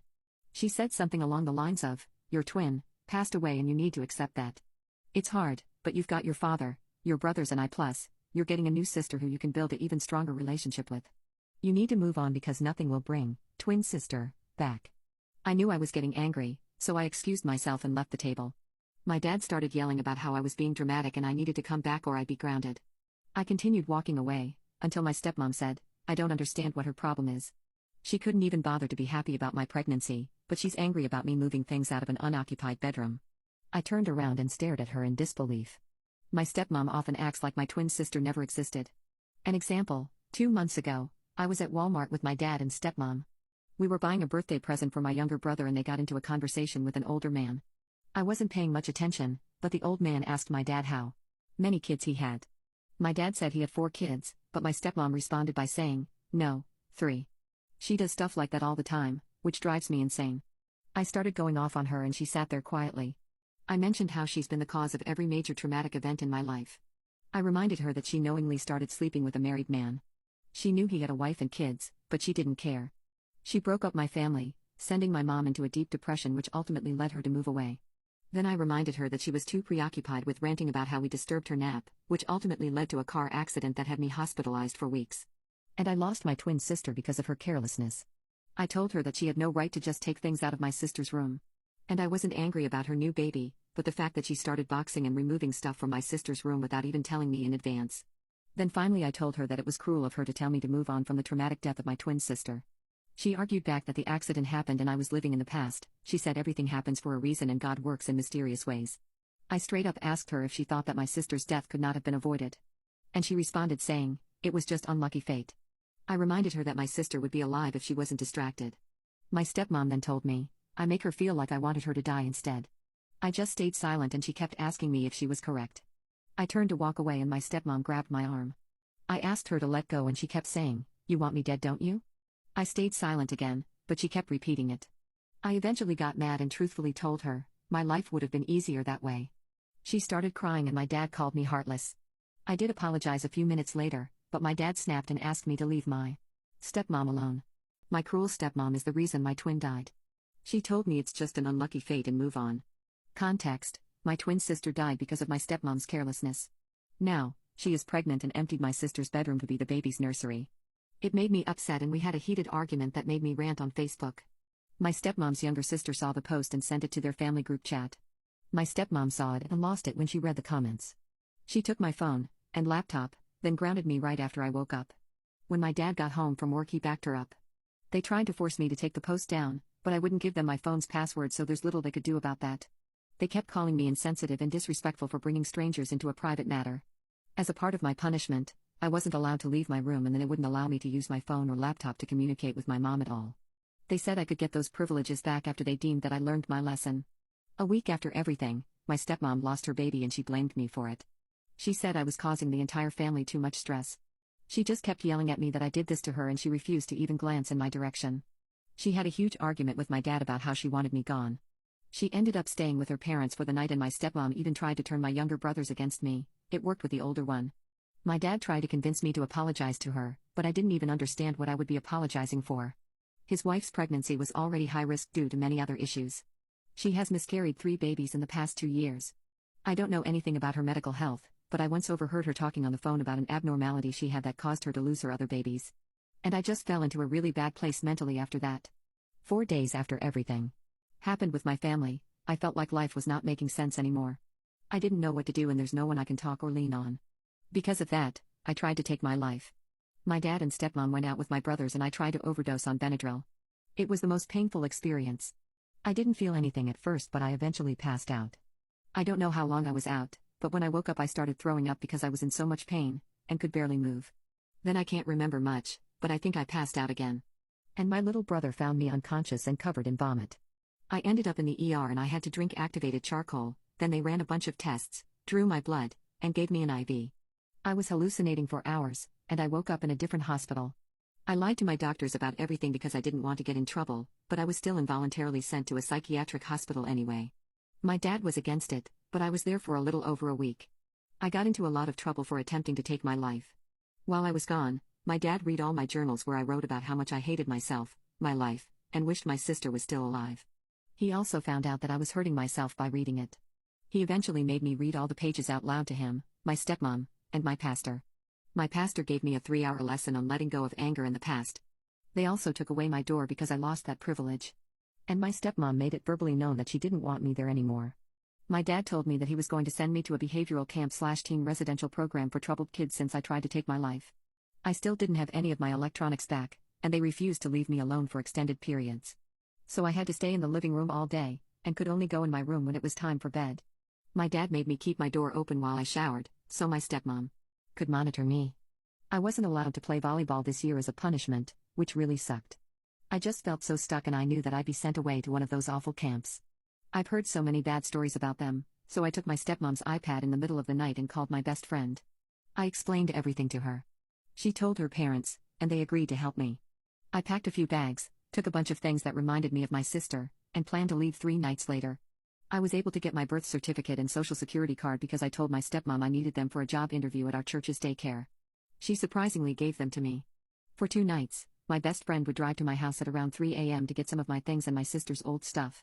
And then on the 3rd night, I finally found where my dad was keeping my phone and laptop, so I took them back. And I left with my best friend that night. I don't want to accidentally incriminate anyone, so I can't say too much about what happened the night I left or who I was with afterward. But my dad tried to press charges on several people, but that went nowhere. He gave up on trying to get me to go home because my stepmom was happy with me gone anyway. It's been 3 months since I left, and I'm happy to say that I'm safe. I haven't heard from my dad or his wife in weeks. And from what I've heard, they're not on good terms. I'm currently staying with my mom's cousin, but once I graduate high school I plan on moving to Europe to be closer to my mom. I turned 18 today. I'm happy that I no longer have to legally see my dad again. Have you ever experienced fight or flight, and what happened? My dad was a cop turned social worker. My mom was a crisis counselor. I was an active self-harm hotline volunteer at the time this took place. Helping others is the backbone of my family line. That being said, I never actively planned to protect others before myself. The situation was never about that. This was an archery class, part of an after-school thing. I was the most experienced archer in class, so I was often the de facto teacher's aide. A tree had fallen across part of the archery range during a storm. The tree had been removed, but it was up to us archery club students to repair the range itself alongside our teacher. This was a mixed grades club, so we had students ranging from 14 to 17. The kid in question was what you'd call a problem child. He was always getting in trouble before, during, and after school. He had deliberately not been allowed to use any of the heavy power tools. Unfortunately, the teacher had to give her attention to a student who'd gotten hurt just as we were finishing up. She asked us to go ahead and start putting things away while she saw to the injured student. We were gathering up tools, nails, and more when I noticed all the class chatter had stopped. I looked up from locking up a toolbox and noticed the whole class, teacher included, all looking behind me. Problem kid was nowhere in my sight, so I knew who must have been behind me. Turned around and there he was, holding a nail gun that had been used to punch nails straight through 3 inches of solid wood just minutes before. I'd seen how powerful that thing was, and so had he. You could see it by the look on his face. He knew he was holding something dangerous. I tried to downplay the danger of the situation by saying, "Hey, thanks Trey, I'll put it in the tool shed before we lock up." I reached out for it as if this was just continuing the routine of putting everything away at the end of class. I wanted him to have a chance to prove he wasn't doing anything with malice. When I reached out, he immediately recoiled, keeping the tool out of my reach. I knew then this was even worse than I feared, because when he looked at me his expression told me that he wasn't just enjoying holding something dangerous, he wanted to use something dangerous. This kid's expression was the closest I've ever come to seeing someone sporting a smile as dangerous as the Joker's in real life. Everything else happened so fast I can't even tell you exactly how it all unfolded. Problem kid lifted the nail gun toward me, not properly aiming yet, but with the bore pointed at me. That was enough of a threat that a single thought entered my mind. I can remember it word for word clearly almost 20 years later. "Oh, you do not point that at me." That's all I remember. I thought that, then everything else is a blur. My next clear memory was Problem kid on the ground with the wind knocked out of him, and me handing the gun off to the teacher who was rushing toward us. According to the teacher and other students, I grabbed the nail gun, stepped in toward him, then spun so that the gun was wrenched out of his hand and he was thrown to the ground. It makes sense. My dad taught me a bunch of self-defense techniques as a kid. I knew how to do it, but I don't remember doing it. Problem kid ended up claiming I attacked him while we were cleaning up after class. His parents wanted me suspended. The entire class, the archery instructor, and several of Problem kid's other teachers spoke on my behalf. Turned out this was the 3rd school Problem kid had transferred to, and he had an actual rap sheet of juvenile offenses. He ended up removed from our school as well. My fiancé's aunt made very creepy comments to my 14-year-old sister-in-law. My fiancé sees nothing wrong with it. My current fiancée Claire and I met in high school. We fell in love and she helped me overcome a lot of childhood trauma. Fast forward a few years and we got engaged. Claire's parents invited a lot of people to our engagement party, and this party made me see Claire in a new light. Claire didn't want her Aunt Janice at the party, because she has abused Claire in the past and is overall an entitled bitch. But because they hadn't seen her in almost 2 years, her parents told Claire that her and Janice's past is between them and they hope Claire can forgive Janice. They were inviting Janice anyway. Janice also has a history of arguing elections and being an avid and annoying Trumpy on Facebook. She was also outspoken about family who were vaccinated and posted about her disappointment too. She disagrees for religious reasons, and thinks the election was stolen. The party rolled around and Janice came. Claire's sister, 14-year-old Hannah, performed a dance that her parents asked her to, but Janice told her parents that it wasn't appropriate. Hannah performed a contemporary dance to a song her parents wanted, and she wore a dress too. Janice said that some of the moves were inappropriate and made it seem like Hannah was asking for it, and in the future if she gets taken advantage of it will be her own fault. Despite this, her dance received a great reception, But Janice took to Facebook to bash Claire's parents along with posting a picture of the performance that Claire's parents posted. She said they were failures at parenting for allowing it, and that it wasn't supposed to be an intimacy club. In this post, she called Hannah's performance adult films after downloading a picture of the performance from Hannah's parents' Facebook and reposting it alongside her rant. After the post was put up, Claire's parents said nothing and told Claire to let it pass. Because they don't engage in drama. I asked Claire for Janice's number to talk to her myself, but she refused to give it to me because others replied already. A few hours later, after talking to a friend about it, I tried to talk again about why I felt it was important to stand up for Hannah, but Claire kept echoing her parents and telling me to stay out of it. I need to get it through to her somehow. I don't know how to proceed. My fiancé's aunt made very creepy comments to my 14-year-old sister-in-law. My fiancé sees nothing wrong with it. I talked to my fiancé again yesterday. When we talked, and even after I told her that Jancy's comments about a 14-year-old girl asking to be roped are absolutely disgusting, Claire still insisted on inviting Janice to the wedding. She said it would cause more family drama if they didn't. When I asked how she could still invite her after what she said about her sister Hannah, she said Janice's comments weren't a big deal once again. I asked how she'd feel if Janice hypothetically made that comment about her own potential daughter in the future. Claire said I was making a big deal out of nothing in regards to Janice's comment about Hannah acting like an intimacy worker, and said it wasn't worth not inviting her over. When I asked about the rope comment, she said to move on because it'll be forgotten soon. Hannah shouldn't take it to heart. She also said she'd tell her daughter to not take everything personally if Janice said the same about her. She also said that Hannah was probably looking at that stuff already, and Janice's words may have some truth to them as she comes from a different time. I was already bothered by her wanting to invite Janice before this talk. But after having it, I was surprised by how much she doubled down and saw no fault in Janice's actions. She also said that Janice disapproved of her doing ballet when she was younger, so Hannah needed to grow a spine and accept. My parents said Claire saw no fault in Janice's actions because her family normalized this behavior by Janice years ago. Dad also said she might have similar remorse to our potential children, and Claire said that Janice was coming to the wedding regardless of what I thought. She was also upset when I told her I reported the Facebook post Janice made. The parents asked Hannah to perform at the party, but didn't defend her when her aunt cyberbullied her. I was just looking out for Hannah, so I reported it. Before the engagement party, I didn't see this side of Claire. I'm now heavily considering calling off the engagement. Has a cop ever said something to you which was completely unexpected? Yes. I was driving my elderly parents to their apartment. My son was in the front seat. I was pulled over for speeding. It was one of those roads that went from 45 to 25 without changing the road or the neighborhood. My parents were fighting in the back seat. My son was telling them to please be quiet. The cop said the usual, "Do you know why I pulled you over?" My reply was, "Just give me the ticket, I have to get these two home as they are driving me crazy." He asked me if I'd mind stepping out of the vehicle. I said no, I didn't mind. Anything to get away from them. He then just talked to me, told me he understood how fighting elderly parents can grate on a person. He asked if I was on the way to the elderly housing, which was about 2 miles down the road. I was and acknowledged it. He said, "Just take a couple of deep breaths. I will talk to you till you feel up to being in the vehicle with them. Just do the speed limit, you are almost there. Then go to Culver's and treat yourself and your son. You both could use it." It took me about 10 minutes to calm down. My parents were still fighting, but I got them home and took my son and I out for ice cream as ordered. No ticket. He did not even ask for my license and registration. Teachers, what is the worst trend your students have done? At first I thought it was a stupid trend, one of those TikTok things that catches rapid fire, and before you know it, everyone is doing it, and they don't even know why.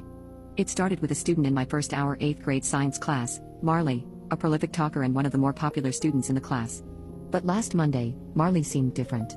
She shuffled into the brightly lit classroom, eyes darting from side to side, shoulders slumped. Her cosmic print jam sport backpack sagged off one shoulder.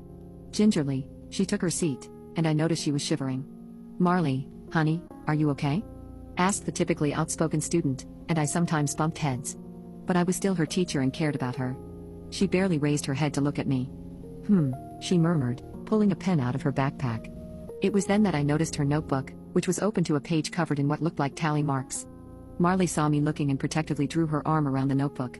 If I were another student who was trying to cheat, before I could ask what she was doing, she was already recording more tally marks.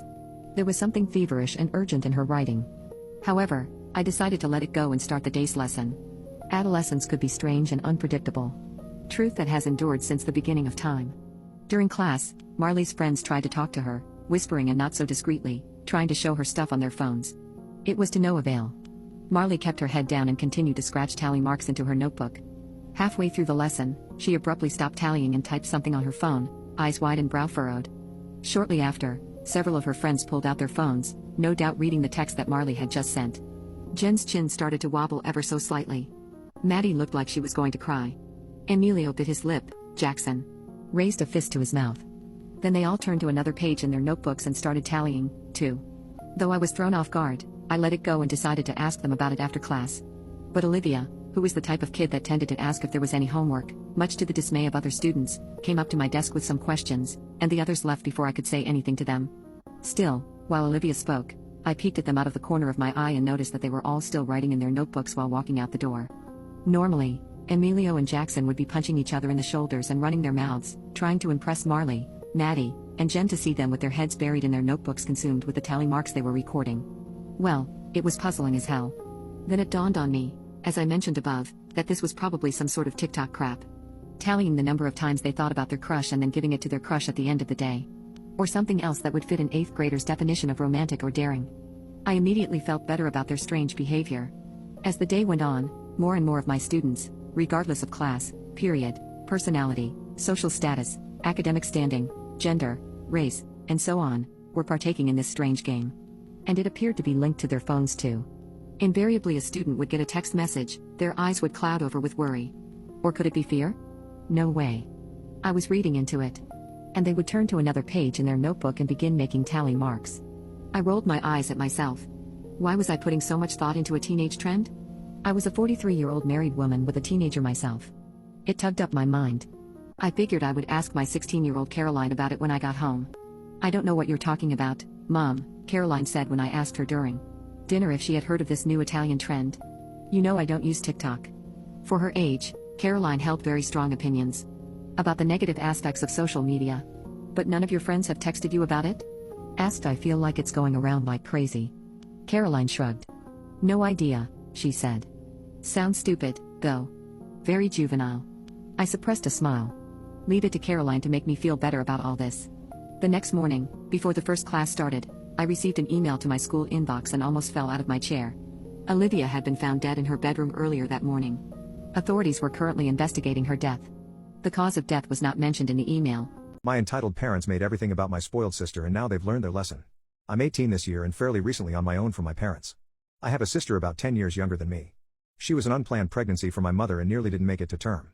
I don't know many of the details of how rough my mother's second pregnancy was since I was never told much, but I do know that it was so hard on her body that my mother could no longer have kids after my sister was born. She was in and out of the hospital repeatedly that year. My mother almost didn't survive the birth either. It made her and my father latch onto my little sister because she could have potentially never been born. And ever since then I felt like I was just the other kid in the house, except for when they needed me as a free babysitter. The level of favoritism my parents showed long-term has me believing they were genuinely sick in the head for not noticing exactly what it was doing to me. Starting with my 11th birthday, my parents wanted me to let my sister blow out my candles because she was 2 years old and cried at the sight of a birthday cake that wasn't hers. I didn't want to do it, but my parents forced me into it. They relit the candles for me to do it again after her, but the moment felt completely ruined. The same thing happened the next year, and the year after that, and so on and so forth. They just kept forcing it until it became the norm. My sister had to have presents on my birthdays as well. I never got any on hers, and when I asked why, they just told me that I'm a boy and boys don't need to worry about it as much. I know I was a kid, but did they really think that was a smart thing to say? In addition, my parents would always choose a place my sister would like to be at more than me on my own birthday. Eventually it became more like my sister was getting 2 birthdays a year and I got none. Beyond this, my parents made their entire lives revolve around my sister. If there's something I wanted to do, my sister had to want to do it too. Otherwise it was vetoed unless I could do it alone. I learned to just lock myself in my room with my video games because they didn't seem to bother me there unless my sister wanted to come running in to annoy me. I eventually put a lock on the door just to keep her out. My parents wanted me to remove it, but I freaked out because I was an angry teenager who was tired of being intruded on at any given time. My sister came running in more than once when I had no clothes on and my parents were upset at me for being naked, in my own room. When I pointed out how ludicrous that was, they withdrew their objection and just let me keep the lock. My sister developed quite the princess complex because of how she was being spoiled on a daily basis. She was very demanding, so I stayed away from her as much as I possibly could. I would use whatever excuse I could to not have to deal with her, even if I had to make stuff up just to have time to myself. My parents hired a teen girl babysitter and I got more personal time. Then the babysitter quit because my sister wouldn't listen to her and my parents tried to keep from paying her by saying she did a bad job. The girl got some other people involved and my parents finally paid her what they owed her. Then they hired another girl to babysit on the regular and this one stayed, but my parents still made it clear that I was to be watching my sister any day I had free. I went out of my way to keep busy at my part-time job if I could. My sister treated me as her personal butler and ordered me around. She even had a stupid nickname for me she wouldn't stop using. If I didn't give her everything she wanted, she'd cry and call our parents, and then I'd be in trouble for mistreating her. We had many massive arguments because of this. And after I refused to yield any more, my relationship with my parents devolved into barely any words spoken between us for some time. And yet during my high school graduation they had the nerve to brag to other parents that they were the reason I worked so hard. Well, they weren't wrong, but the reason they were thinking of was not the one that actually happened. I worked hard just biding my time for when I'd be free. But my parents acted like they'd done so much. They didn't even ask me about school until parent-teacher conferences came up. I graduated with a B and C average. And after my graduation my parents just took me to some place where my sister would always have more fun than me, even though the trip was supposed to be for me. On my 18th birthday in July though, things really boiled to the surface. Even though it was my 18th, it didn't feel like it was about me at all. I hoped to God that we were going to my favorite restaurant for once, but no, they had the party at the local knockoff Chuck E. Cheese, which is the only place like it nearby to us. So it was the de facto celebratory destination whenever anything big was achieved, including my high school graduation. I did say it was a place my sister would enjoy more than me. I was surrounded by kids half my age having parties, and I was so bored with nothing to do but eat mediocre pizza and play claw machines and dated arcade games for tickets for cheaply made prizes that brought me no joy. Then when it was time for cake, my parents came out with one that was pink with white flowers on it. Sure, it had my name on it, but it was very obviously not a boy's cake, and there were only 10 candles. My parents lit the candles and set it right in front of my sister to blow out. That's when it finally happened. I just had this mental moment of all the pent-up hate mentally flashing before me, and then I just started ugly crying. I, an 18-year-old boy, was crying in front of the whole family. Everyone was so shocked that time seemed to just freeze. I got up and all of the stuff I'd been holding in for the past 8 years just spilled out like word vomit, and I screamed at my parents for everything they'd done, for not loving me, for treating me like a dog, and for making everything about my sister. The entire family got to witness this event, and when it was finally over I just walked outside to sit by the family car. Several relatives trailed out after me to say they were sorry and that they didn't know about the pink cake because my parents kept it covered till it was served. I said it didn't matter that they didn't know. They all sat back and watched as my life was taken over by Little Miss Sunshine for the past 8 years. I had no real birthdays or celebrations of my own, they were all about her.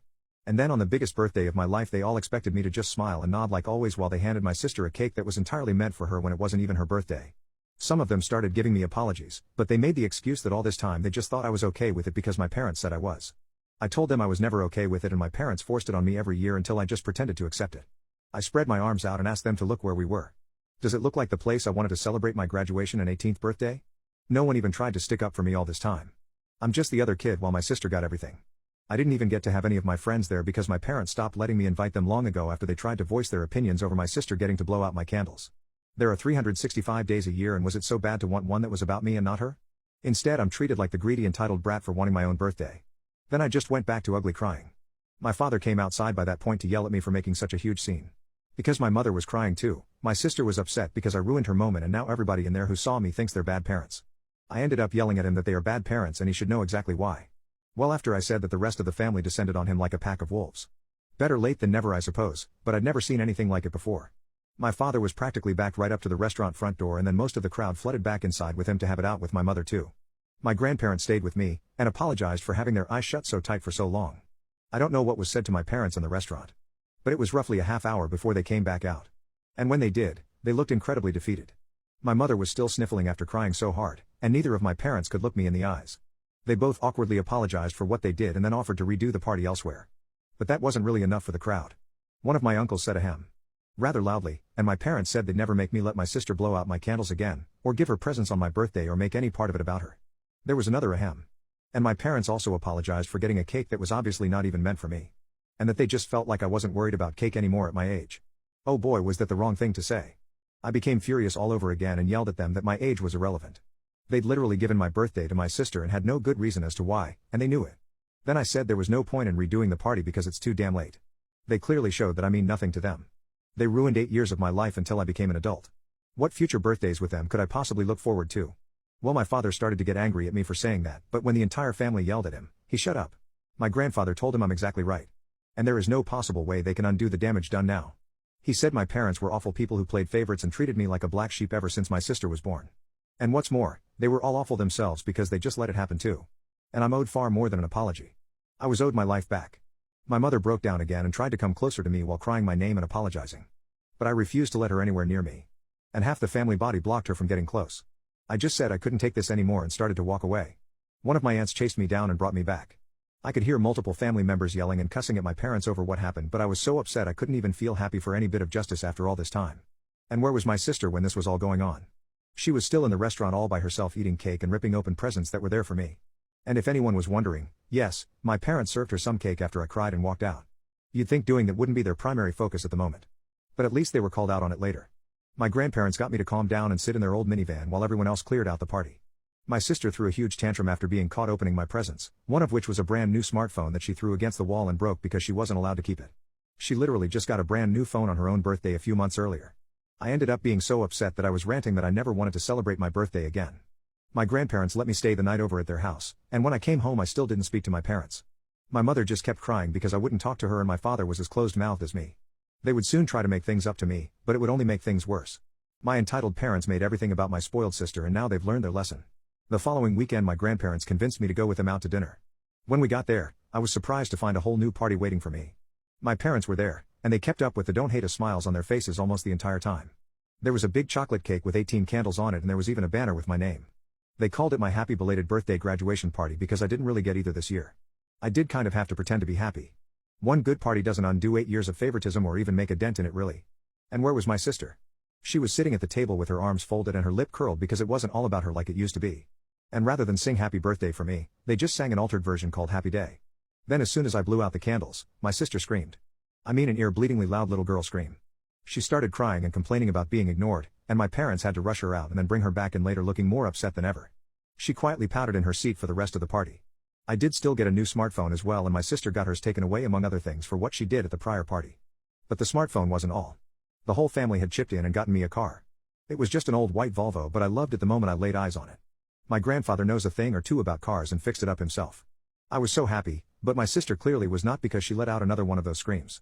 She started having a massive tantrum and demanding a car too. My mother had to take her into the bathroom and they didn't come back out for a while. My father just went back to looking defeated. My sister had effectively ruined their attempt at trying to look good in front of the whole family. Multiple family members also had strong words from my parents that my sister was acting that way because they raised her to be a princess spoiled brat. I obviously started driving the car around right away, but only days later my sister actually vandalized the car by taking a hammer and breaking 2 of the side windows and cracking the windshield to the point the car was undrivable.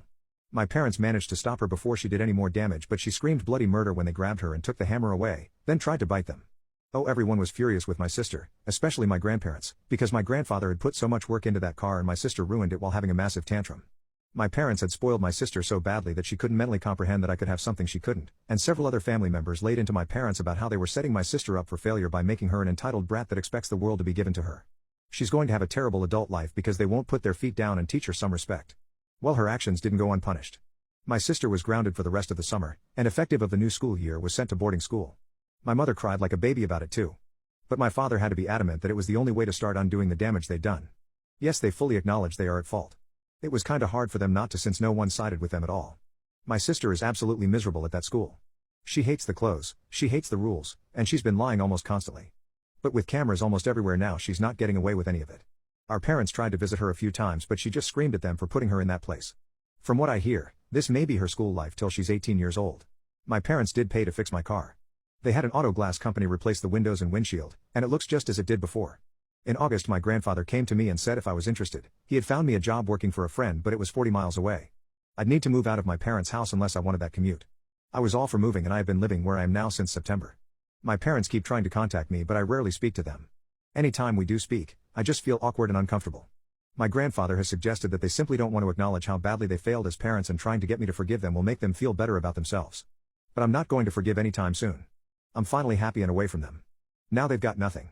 They don't have me and they don't have my sister.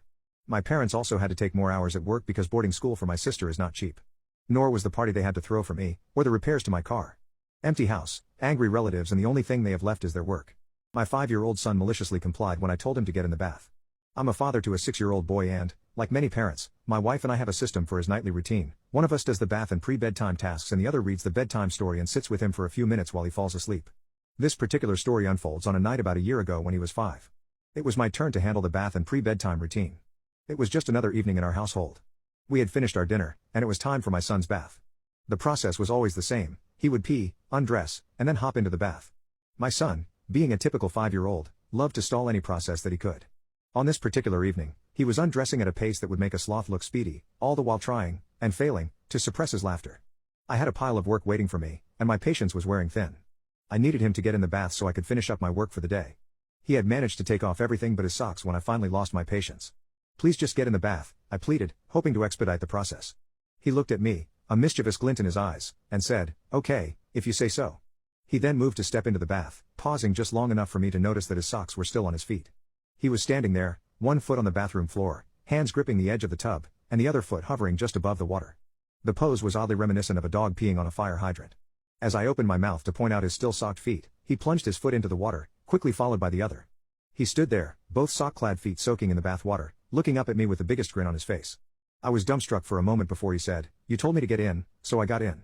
The absurdity of the situation hit us both at the same time, and we burst into laughter.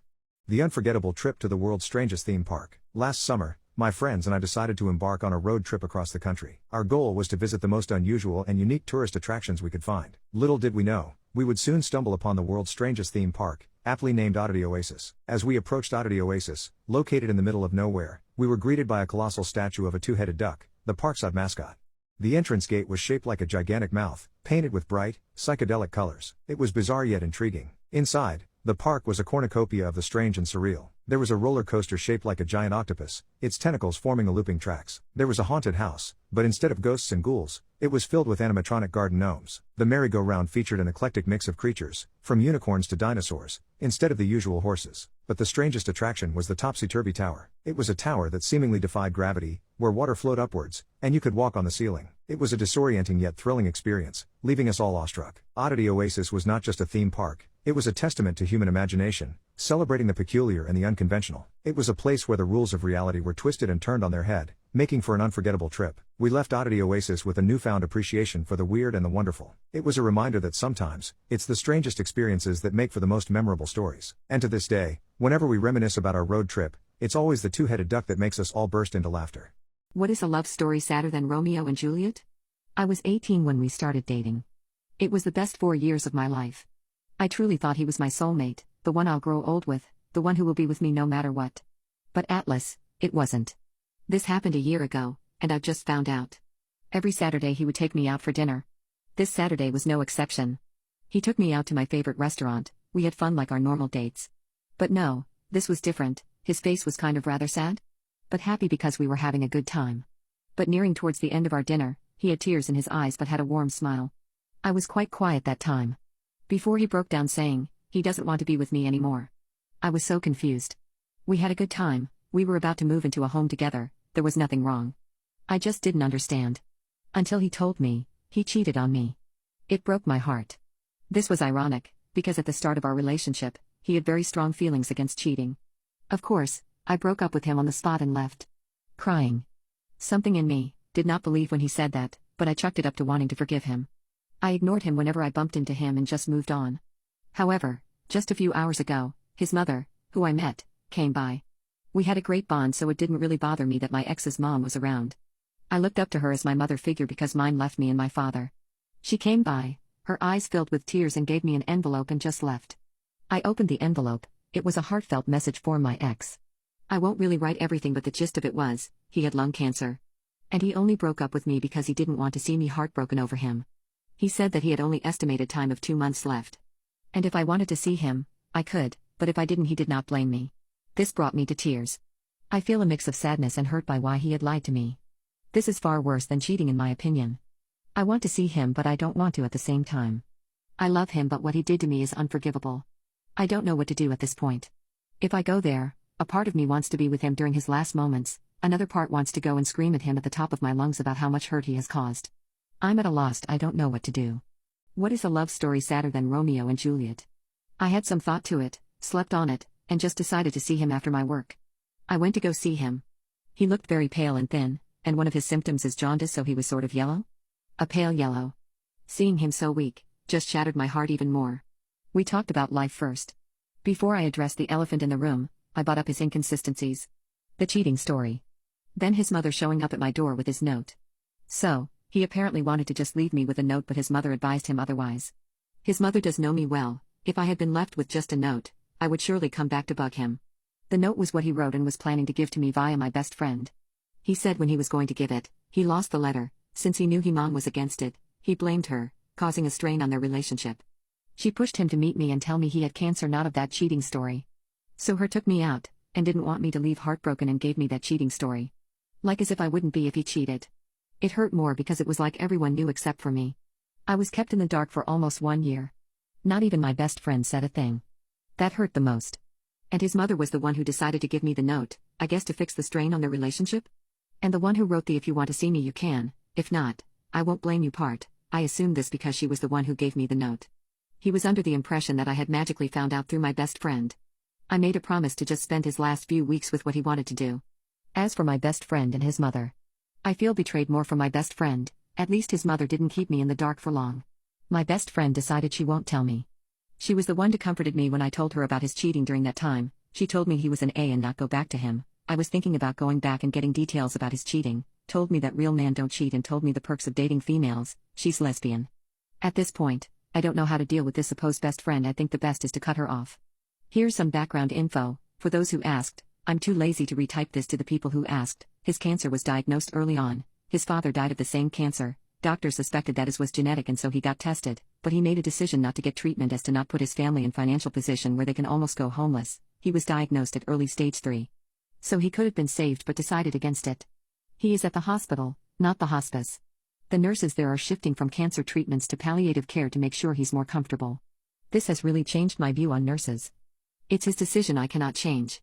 When he passes, I would still want to remain in contact with his family for like a support for them. I will not be cutting them off. In my opinion, cheating has the same equivalent to lying to your partner about your health. Maybe cheating slightly worse. For this crazy BH, I'm going to cut her off. I just want to bury the hatchet and just move on with my life. I feel guilty for not feeling sad for my boyfriend, but that talk was really an eye-opener. It kind of took away all the guilt I had for leaving him at the restaurant that night. I feel more relaxed that he'll spend the rest of his life with me and his family. And no, I do not live in America. I shall not specify my location. Healthcare here is oakish. The cancer treatments are especially expensive.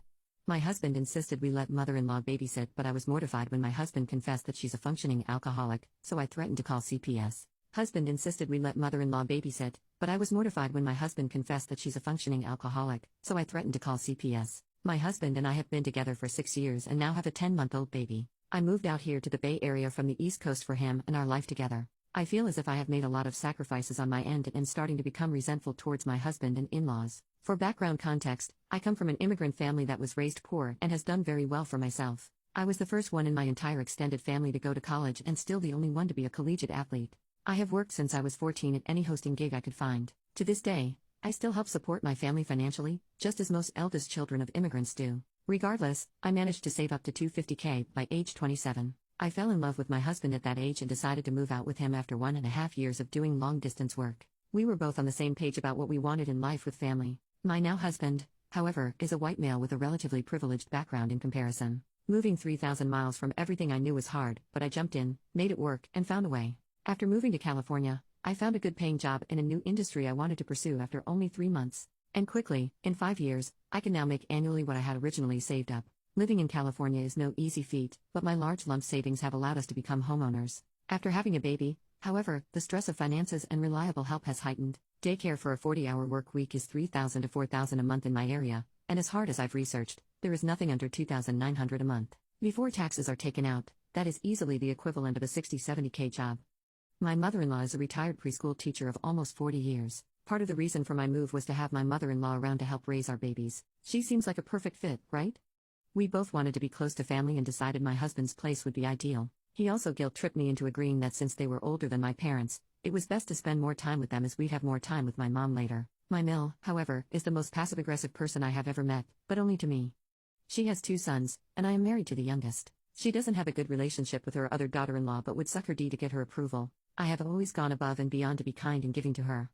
In comparison to her other daughter-in-law, I am a complete 180. She has a key and an open-door policy to my place, so I converse and spend time with her for hours. I constantly cook and buy dinner for them every week. I am thoughtful and buy all the family's presents for all holidays and birthdays. She is the sweetest thing when the men are around, but she always throws the most jabs at me when it's just us. From saying things like, "Oh my, you sure you're not going to break your ankle in those, or are you just trying to get attention?" And "Wow, more food, are you trying to make me outdo me? Is that new? I've never seen it. Do you have a shopping addiction?" To even "I'm not sure we need you around here making us look bad, but you sure you don't miss the East Coast?" I take it in the chin with a smile and always change the subject as I was taught not to talk back to my elders. My husband told me that she would take care of the baby once it was time for me to return to work. Weeks before that time, she started talking about how busy she was with volunteering and sending daycare recommendations as a hint. When she and my husband had that talk, everything seemed fine as she started watching the baby 5 times a week. I do the drop-off and pick, however, and I have to hear it every day 2 times a day. To her son, she only says how happy and lucky she is to spend time with her granddaughter. She is saying it takes up so much of her time and is boring watching a baby. My husband doesn't even believe me. After sacrificing my family, my friends, and even my passion in life, which was coaching youth sports just to jump in the corporate BS world. I quickly recognized that's what it would take to live comfortably out here. I was drained. All my money, time, effort, and energy have gone into him and his family, and I can't even get the support I was promised. Honestly, it would have been easy for me to buy a house for $250K on the East Coast, have no mortgage, just coach, and make a little money, but it made me happy to have my mom around, who would happily help with our babies. Instead, I've given it all to this man for this situation, for my mother-in-law to constantly complain about how much I do for you instead of recognizing how much I've done for her son. It infuriates me. My mother would view this as a privilege, not a burden, and cries every time we have to FaceTime. My mother-in-law has asked me to take a day or two off work every week or make sure you try to be here by 2 when my show starts. I'm at a breaking point. I've been sneaking into work late and getting out early for months to ease her load. But I'm struggling at work, and my results are noticeable. I also make more money than my husband by 6 figures and have financial pressures on my back. One day, I snapped back with, "That's something you're gonna need to talk to your son about," and all hell broke loose. My husband came home pissed that I had said so many derogatory things to his mom, shamed her for not being a good enough caretaker, the works. She said she needed space, and I took a week off work to care for the baby. I went to try and smooth things over with her after a couple of days and found her incredibly hammered at 9 a.m., stumbling on her words and feet. My father-in-law looked mortified and tried to hide her back in her room. I figured she was upset and left it at that, only to try to return the next morning to the same thing. After talking to my husband, he finally tells me that she is a struggling alcoholic and has been for 50 years. He says, but she's a functioning alcoholic, so she just needs to get this intense period out of her system. She'll bounce back. The rage and disbelief I had with both the situation and my husband was out of control. Was she drinking while watching the baby? Did you know about this and put our daughter in that situation? To save money on daycare, did you let our daughter there knowingly? Functioning WTF? Was all her BS a way to get distance so she could drink? The more I thought back, the more I realized there were days when I just thought she was more loopy than others.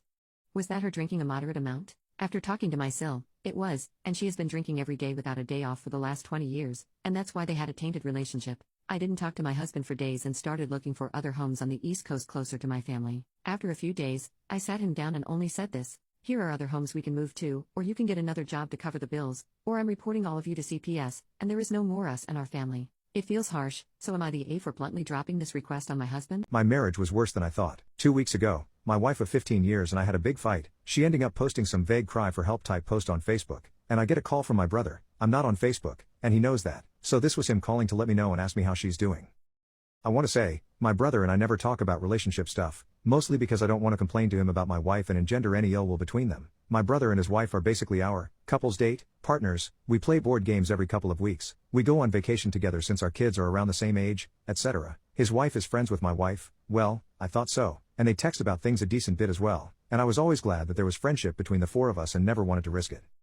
But this time was different. I was in a dark place, and after I assured them my wife was fine, and we just had a fight, I basically broke down and told him how I'd been unhappy lately. He stopped me and said, "Hey, just so you know, my wife is in the room with me, and she heard a bit of that." I was like, "I don't care, put me on speaker for all I care." I told him, basically, I felt like my wife was always putting me down, arguing with me over trivial stuff, and just generally being rude and condescending to me. I asked if I was imagining it.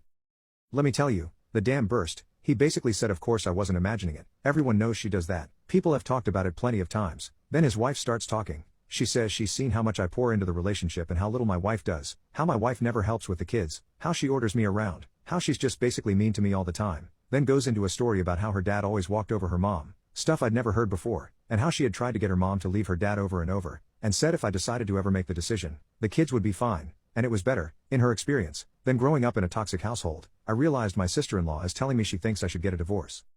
I polled 1 or 2 other friends over the next couple of days. They all said the same thing. I didn't realize how bad it was. I half thought I was imagining it, but no, apparently no one likes the way my wife treats me, and they're all amazed I thought this was just normal couples bickering. So, please, if you have a friend or loved one like me who's in a bad relationship and is still in it for reasons you can't fathom, maybe pull them aside and talk to them sometime. An outside perspective is really important, and I didn't have one until now. Try and take my legally rented parking spot. Yeah, enjoy being unemployed, buddy. I am a professional driver. As such, on the roads in the US, there are different truck stops throughout the country that has a pay-to-park system. Usually about 10 to 20% of the lot marked off as reserved, with each space running from $15 to $25. The truck stop where this took place had parking for $17, which is relatively cheap, for a guaranteed spot. The spots are reserved for 24 hours, starting at 4 p.m. local time, and extending to 3 p.m. the following afternoon. I knew that I would have a late night delivery, so I came to the truck stop around 3:30, and paid for a reserved spot. I told the manager on duty that I had a delivery up the road that night, and would be back, once delivery was completed, but should still be able to clear out the spot by the next afternoon today. She told me that this was okay, and she would mark the spot as sold when I left. That way, if someone else comes in trying to reserve that spot, she could consult her notes and deny the sale. 11:15 p.m. rolls around. I take off for my delivery. I don't get out of that facility until 2:30 a.m. the next morning this morning. So, I groggily drive back to the truck stop to reclaim my paid-for spot, only to find that the reserved parking spaces are all full. I call the manager on duty, and after giving her my info, inform her that all the spots are full, and that someone has parked in a spot and hasn't paid for it. She sends her other employee out to start checking trucks. The culprit was from a company that is known for their bright orange trailers, and he was a company driver. The other employee starts banging on his door to inform him that he is parked illegally, and he has to move. Meanwhile, I can see the commotion from my mirror, with my vantage point in the fuel island, where I had been instructed to temporarily park. The driver answers the door with a bottle of Heineken in one hand, and some sort of smoking implement in another. I know what it is, but for the sake of the mods, I'm not gonna say it. I decided to roll down the window to hear the commotion, and I hear the employee tell the driver to either move, or he will get the towing company and police involved. This driver is flat out irate that someone had the audacity to tell him where he can and cannot park, so he slams the door on the employee, threatening him. Employee calls the police and tow company, and the police show up first. I had worked for this company before, so I know their policies, and more importantly, what they can and cannot have in their trucks. Alcoholic beverages are not allowed in the cab. Anything that isn't a cigarette or a cigar and a lighter, also not allowed. The coup de grace, a pew-pew, of any kind, absolutely not allowed, and especially not allowed loaded. This driver had all that, and some other not so legal substances in his cab, so he was hauled away in cuffs. His truck was hauled away on a wrecker. I made a call after the commotion lowered down to the company safety director, and informed them that their rig will be in an impound lot, and their driver is going to jail over the not so legal stuff he had in his truck. She thanked me, and said that he will definitely lose his job, especially over the alcohol and the other not so legal stuff. I guess he played the screw around and find out card, and it bit him in his career. I got intimate with my dog and swallowed his feces. I'm a 24-year-old male with intimacy addiction. I usually engage in intercourse about 4 times a day, every day. I enjoy doing everyone, everything, anywhere. As of recently, I've been having fantasies about people. After watching the Barbie movie, all of the actors featured in the movie have appeared in my dreams and fantasies. I was taking an afternoon nap, when I was having a dream where I was getting frisky with Margot Robbie. In this dream, I was eating her butt. I slowly began to awake, but still thought I was eating her butt. I woke up and it was not Margot Robbie. It was my 62-pound, gray pit bull. It took me about 10 seconds to realize I was licking, nibbling, and smooching my pit bull's cheeks. And for some reason he enjoyed it. Before I could even remove my mouth from his butt, he decided to shart on my tongue. I was in complete disbelief. Due to my utter shock, I accidentally swallowed his turd, which proceeded to get lodged in my larynx. I tried to cough up the turd. I even tried to put my finger down my throat to scoop it out. I had no other choice but to accept my defeat and swallow my dog's turd. I was scared at first but thought I would be okay. That was until my fingers started turning green and my mouth began to foam. My grandma, who is 85, just so happened to walk into the living room to ask me if I wanted some crackers and orange juice. She saw how sickly I was and demanded I go to the emergency room. The only problem was my leg was just recently amputated, so I cannot drive. My grandma was the only person who could take me, but she is old and it is not safe for her to be on the road. My last resort was my crazy uncle who just got out of jail for stealing his neighbor's car and cat. He agreed to take me to the emergency room. I was able to receive help from the hospital, which was great. However, the entire incident was caught on the Ring camera in my living room, so now every time people visit my house, my mom plays the video of my dog pooping in my mouth and me swallowing it. I will never live this down. What was the most insane rule your strict parents put in place? My dad was absolutely obsessed with clean feet. Every day before school, my mom would make sure we got in the bath and cleaned our feet. I know most of you people are like, yeah well, when I take a shower I'm already standing in soapy water. So good enough, but that attitude would get your face slapped off around my dad. She'd have the bath full of scalding hot water every morning, and the first thing we do, before eating, before showering, before changing into our clothes, is dip our feet in that too hot water. Then my mom would load our feet up with this really strong smelling soap from some specialty store or something, because I've never seen it anywhere else, and she would scrub every square micro-inch of our feet with this stiff bristled big toothbrush thing. It hurt so bad. The water was too hot, the soap stung, and the brushing was too intense. I never got used to it, but I couldn't talk back or avoid it either. If I tried to get out of it or complain about it, blam, slapped across the face. Complaining about the slap? Boom, grounded from TV, the computer, friends, and books. Then, my dad would come in to verify how clean they were, by taking a huge whiff of them a couple times before my mom would clean hers, and he would do the same to her. It wasn't until I left for college did I experience what it was like to not thoroughly clean my feet every single morning. It felt liberating. I even walked around without socks sometimes. My mom always made us wear 2 pairs. I still had my feet scrubbed like hell when I came home to visit though. Only those times it felt good, as if they needed a good cleaning. But when my dad stopped wanting to smell them, I no longer had to clean them. What is the thing that surprised you the most when you traveled to a country you had never been to before? I lived in South Korea for about 3 years. You'd be amazed how long you could leave your phone while at geese on an unattended table in a crowded bar and it not be stolen. In the US, you bet your sweet ass it's getting taken as soon as you look away. Probably in Germany when I bought a beer in the convenience store and they offered to open it for me so I could enjoy it on my walk. New York is exactly as advertised. Everything I see on TV shows and movies are exactly the same. I've been to a lot of places but New York is the only one that is exactly my expectation. In Prague, when you open a camera in the street, it's like a force field. PPL automatically moves aside to not stand in the way. Heated sidewalks in Finland. Absolutely lifesavers for me who had no idea how to walk on ice. No trash anywhere, either. In Thailand we were watching a movie and they played the national anthem and everyone stood up for their king. Japan has no garbage cans anywhere on the streets, but their streets were pretty damn clean somehow. I'm being sued for helping a choking victim. So the other night I was eating at a diner with some friends at 3 a.m. The guy in the booth next to us started randomly coughing and gagging. It was then that I realized he was choking and I instinctively went to help him. I had Heimlich training at my place of work. I'm office safety manager for my floor, kind of like Dwight K. Schrute. The guy managed to get the thing out of his gullet and it flew across the booth. Gross. I know. He looked really pissed, paid his bill and left. I felt like a little hero for the rest of the dinner and then just kind of forgot about it, to be totally honest with you. This was 2 weeks ago for the record. Today I got a letter from a law firm about how I'm getting sued for battery of all things. They had claimed that I bruised a rib. I have no clue how this guy figured out who I am or where I am. I thought I helped the guy seeing as he probably would have choked without my help. How did he figure out who I am? I never actually spoke to him. Is this a real letter? Do I need a lawyer for this? Edit. The words that I used to describe him choking were wrong. He was choking, gagging sounds but otherwise silent and obviously distressing. Sorry for all of my questions, I'm just a bit rattled to be honest. My dad's girlfriend is trying to get rid of me. My mom passed away 5 years ago, and I think of her every day.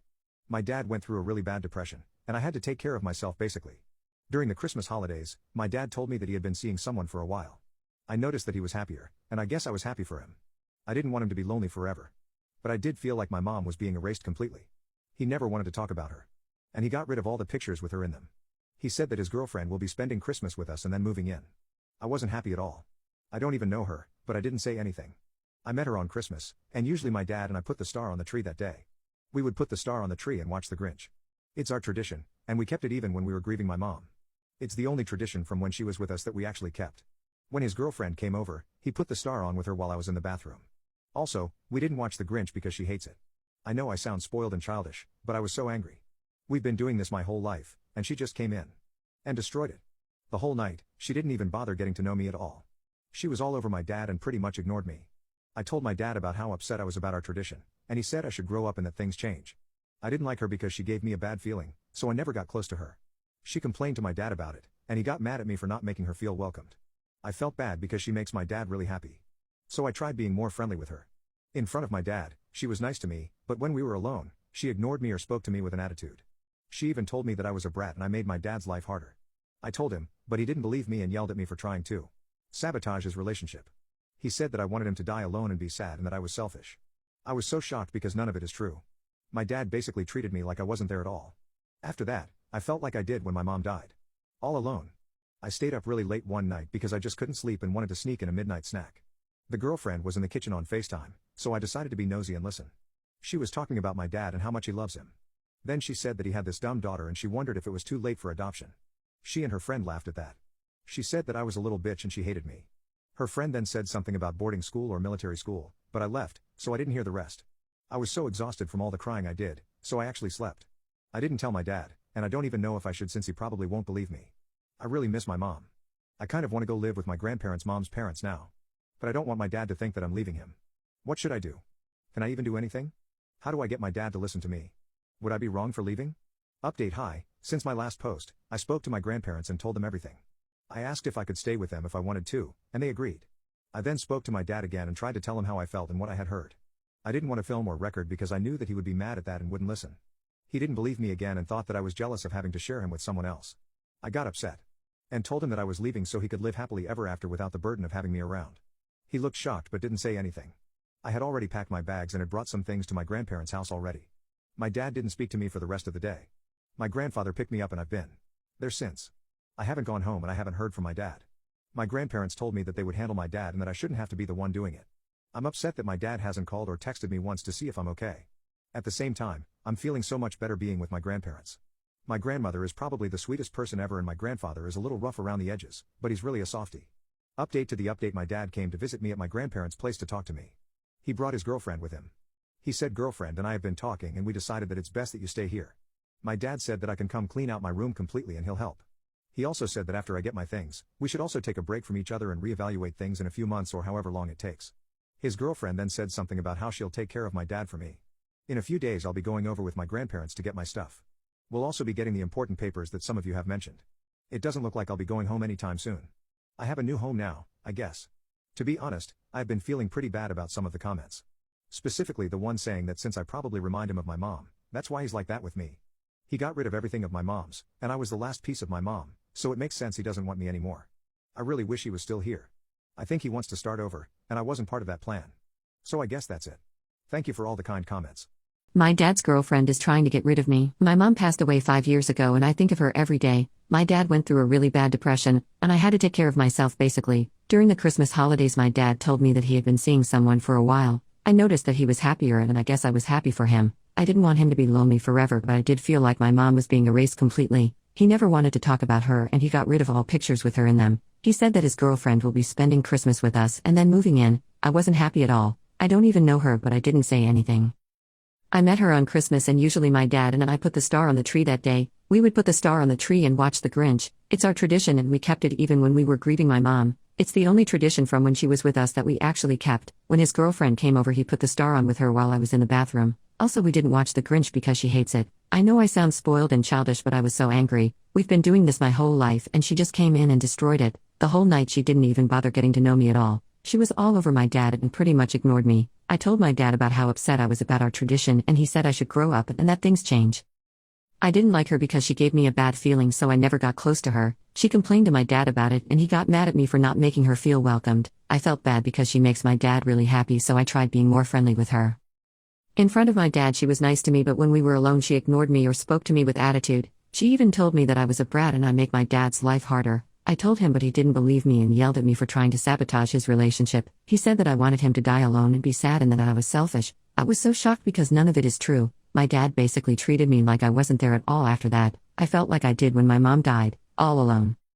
I stayed up really late one night because I just couldn't sleep and wanted to sneak in a midnight snack. The girlfriend was in the kitchen on FaceTime, so I decided to be nosy and listen. She was talking about my dad and how much she loves him. Then she said that he had this dumb daughter and she wondered if it was too late for adoption. Her and her friend laughed at that. She said that I was a little bitch and she hated me. Her friend then said something about boarding school or military school, but I left so I didn't hear the rest. I was so exhausted from all the crying I did, so I actually slept. I didn't tell my dad and I don't even know if I should, since he probably won't believe me. I really miss my mom. I kinda want to go live with my grandparents, mom's parents, now, but I don't want my dad to think that I'm leaving him. What do I do? Can I even do anything? How do I get my dad to listen to me? Would I be wrong for leaving?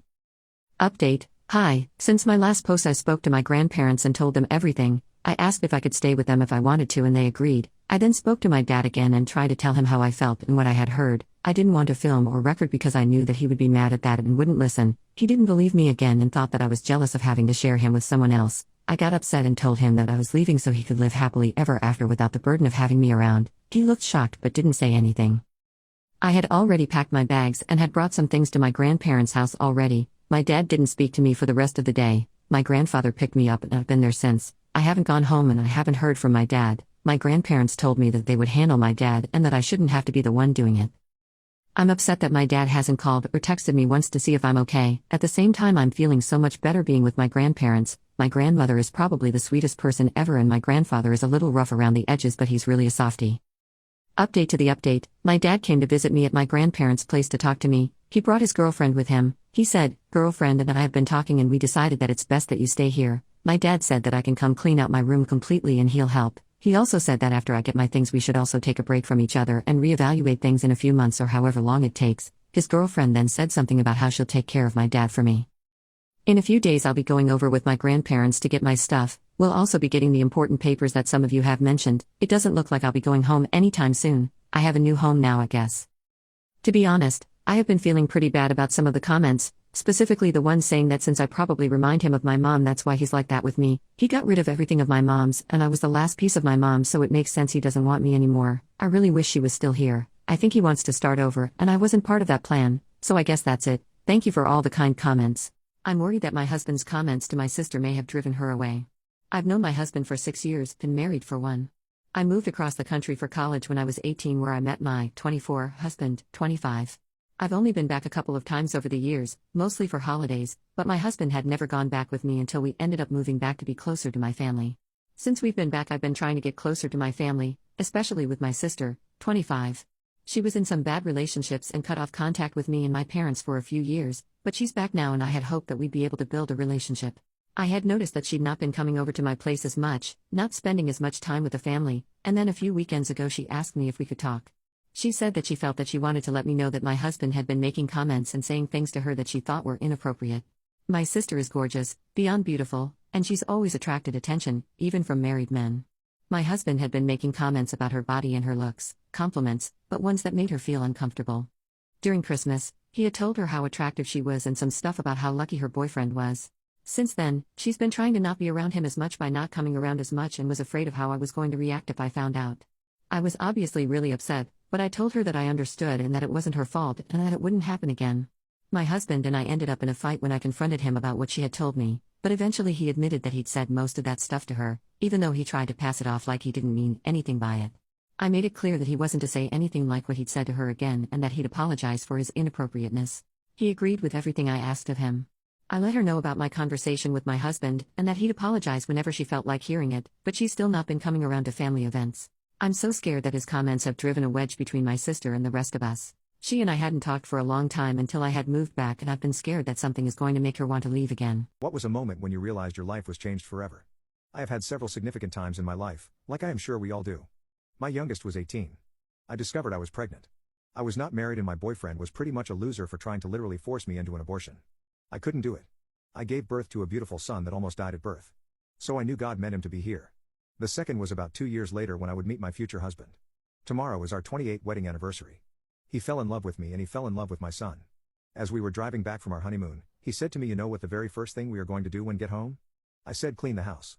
After all, we had left his groomsmen in charge of our new house. He said, "No. File for adoption. It is time for that boy to become my son legally." By the way, our house was spotless. It took some work to track down a loser boyfriend to sign off parental rights. When I did find him, he cried about what a horrible dad he was. Etc. Etc. I said, "Give the kid a chance to have a good dad." He eventually signed off when I said 3 magic words. Forgive child support. The last big change was my aneurysm. I finished college. Graduated with a 4.0, with a kid, and a job. I eventually had my daughter. I worked my way up to president of an accounting firm. And bam! I am diagnosed with a kiwi-sized aneurysm. I undergo a 16-hour brain surgery, have a stroke and spend 3 months in the hospital. I go from preparing 1,000 tax returns a year to not being able to find phone numbers in a phone book. I have chronic migraines, seizures, left-sided weakness and just a slew of other problems. My college degree I worked so hard for seems so useless. But I am alive. Every pain, every day reminds me. My husband just surprised me by taking the day off tomorrow for our anniversary and he is driving me 3 hours north for the day just so I can eat at one of my favorite restaurants. I have love. That is all that matters. And my God. I was excited for our new lives as newlyweds. I felt like a princess in my puffy white dress and done-up hair with perfect makeup. All very expensive things I would like to mention. We get to the cake cutting part and as I turn to him he scoops up a huge chunk of our wedding cake and smashes it all over my face. Everything just seemed to go in slow motion for a few moments. He's just laughing at me, and then says, "You should see your face," and continues to laugh. Other people in the crowd, mostly my family, is also laughing at me. Then I just start walking away. He realizes that I'm leaving and tries to catch up with me and says I'm being extra. I push him away and order an Uber. As I got outside, most of the crowd is following me, telling me to come back. I get into the Uber and drive away. I drove to our apartment and packed most of my things and went to stay at a hotel. I currently though am staying at a friend's house. My family and his family has been blowing up my phone for days, saying I'm being childish and my husband is a good man and it was just a joke. My husband has been calling me off the hook, telling me to please come home and that he wants to talk, that he's sorry and didn't think I'd get that emotional. This was supposed to be the happiest day of our lives and he embarrassed me in front of everyone for some prank that he knew I hated. Not only that, he ruined a $500 cake. He ruined my makeup, my hair and the top of my dress. The cake got all over. Though I still do love him and I'm wondering if I really was too hard on him. That seems to be everyone else's opinion. So Ida? I had to unalive my new landlord. I'll be in prison soon. So here's my story. This was last night. I tried to clean up the mess. I'm not sure I'll be able to hide it and get away. I'm not sure I even want to try TBH. I had officially moved in yesterday. I rented a room in a house, a nice 80-year-old man's. I saw the ad online and called. We talked and he said he had no relatives and was retired. We agreed on $400 for rent, how rents really should be. He also said I could move in immediately. When I first got to the house it all seemed fine. Few old-style figurines and paintings, older furniture. The house had that wrapped-up feeling a lot of older people's homes have. It was comforting in a way. The room I got was a nice size, and already furnished with a bed and some nightstands. There were 2 bathrooms, and I'd get my own, right across the hall. I had brought dinner to share with him from a restaurant. After having dinner and getting to know each other a bit more, he said he was ready to go watch TV in his room until he passed out. There was no TV in my room. He said I was welcome to watch the one in the living room. But I was going to be on my phone anyway. A few hours went by and I was bored. I couldn't really sleep. I was pretty comfortable, but had that new place mania. Everything was so new. I had gotten a good deal. I'd be closer to work now.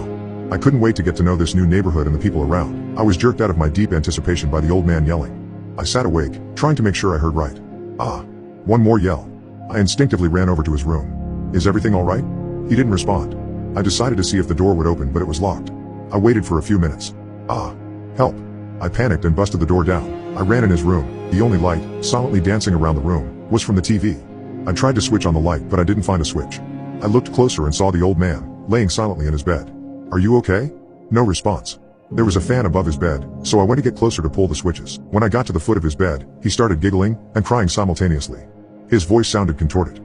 I didn't bother to ask anything. Something felt very wrong. I took some steps back, got out of his room, and shut the door how I could. I went back to my room and locked the door. I sat on the bed trying to process. It was around 3 a.m. when this happened. Next thing I know, there's some extremely loud banging on my bedroom door. Before I can react, the old man bursts through the door. Before I can ask what's going on, he launches at me. He jumped on me and gripped my throat with bony fingers. He was a lot stronger than I'd ever expected. I tried to pry his hands off me, but I couldn't. When I looked into his eyes, I honestly saw evil inside his pupil. I can't quite explain it. It was like a feeling that gripped me and pulled me into a dark pool of dread and helplessness. The more I stared into his eyes, the more I would feel it. I had to look away. He had a crazed smile, but somehow his face expressed hatred and rage. A darkness accentuated by the old features. I wrestled him off me as I could, and ran out the door. I reached the living room and looked back, only to see the old man running at me on all fours. On the ceiling. I turned and ran towards the door, but as I was reaching the door, I felt something pull my hair extremely hard. It was the old man, gripping my hair from where he squatted on the ceiling. I fell back and he dropped on top of me. He slapped me and yelled at me, speaking in tongues.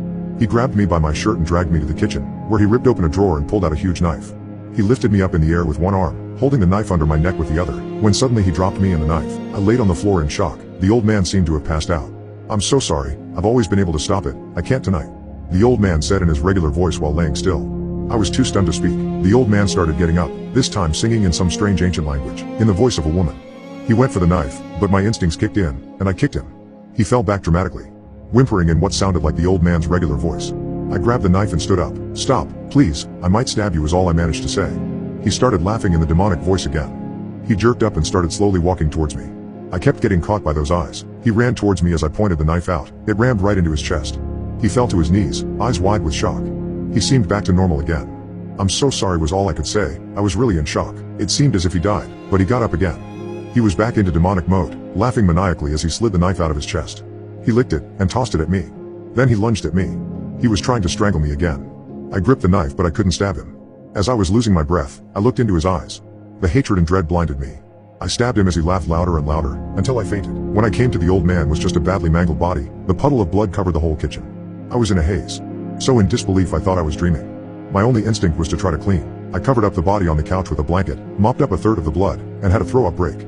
Now I sit here mentally preparing to call the police. I know they'll think I'm crazy, but I'd what else to do? Or maybe I'll try harder to cover it up and run away somewhere. There's no record of me living here, and the neighbors haven't seen me. I have to figure shit out now. I drank and passed out all day while I was trying to clean. I've been dating a girl for 3 weeks. I'm breaking up with her already. My new girlfriend invited me to a dinner with her parents. Cool, why not? I'm serious about her, so I think it was fine for me to meet them. In my culture, it's highly encouraged for parents to meet their kids' new partners regardless if they're already an adult or not.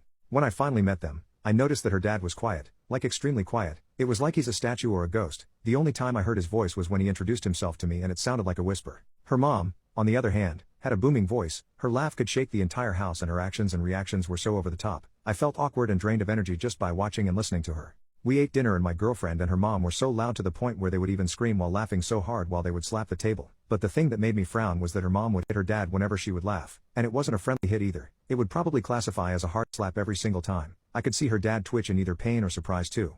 It was hard watching and listening to them, so I excused myself to the comfort room to compose myself. When I got out, I saw her dad standing by the hallway, and he seems to be waiting for me. His exact words were, "Be careful, they're the same, you'll get hurt in more ways than one." And then he went back to the dining room. The entire evening went by with no more words coming out of him. It was literally just her mom talking endlessly. Those words stuck to me like glue and, even now, I hear it loudly in my head. It made me see my girlfriend's red flags so clearly, the way she would casually, and painfully, budge me while laughing or excited, the way she would always find something to punch or kick or scream at when she's angry, and how she would throw things in frustration or whenever she would lose in games like Uno. There was one time where she screamed at my face so loud that I heard ringing in my ears.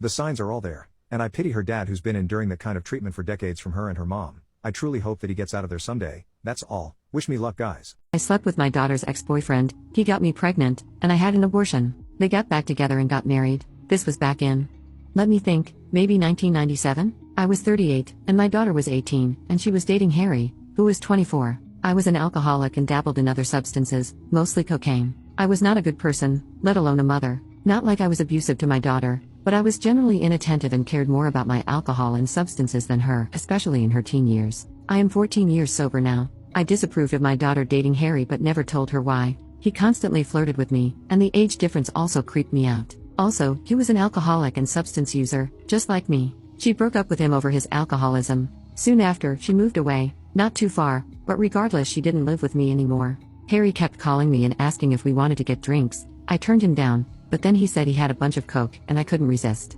He came over, we did the coke, and we ended up having intercourse. He was a very good-looking guy. He looked a lot like that ridiculous 80s Justin Bieber picture that was on the front page today. That is what made me think about him. For the next few months, maybe like 3 to 4 months, he would sometimes come over, and we would have intercourse and do substances and get drunk together. Any substance addict knows what that is like to have a substance addict buddy in that way. Then I got pregnant. I knew it was him, and I had intercourse without a rubber a few times stupidly. I never told him I was pregnant, so I got the abortion and kept it a secret. Anyways, I stopped seeing him after that, and it was too weird. I also got sober, for like 4 months, before relapsing. Fast forward 2 years, and my daughter contacts me and tells me that she got back with Harry and that he is fully sober. I was mortified, honestly. He would tell her that we slept together, and she would hate me for life. They came over one day and said hi, and when my daughter was gone, Harry told me there was no reason to tell her about what happened. I agreed. It's been 16 years of marriage on their part. They have a kid together. Harry got cancer, then beat it.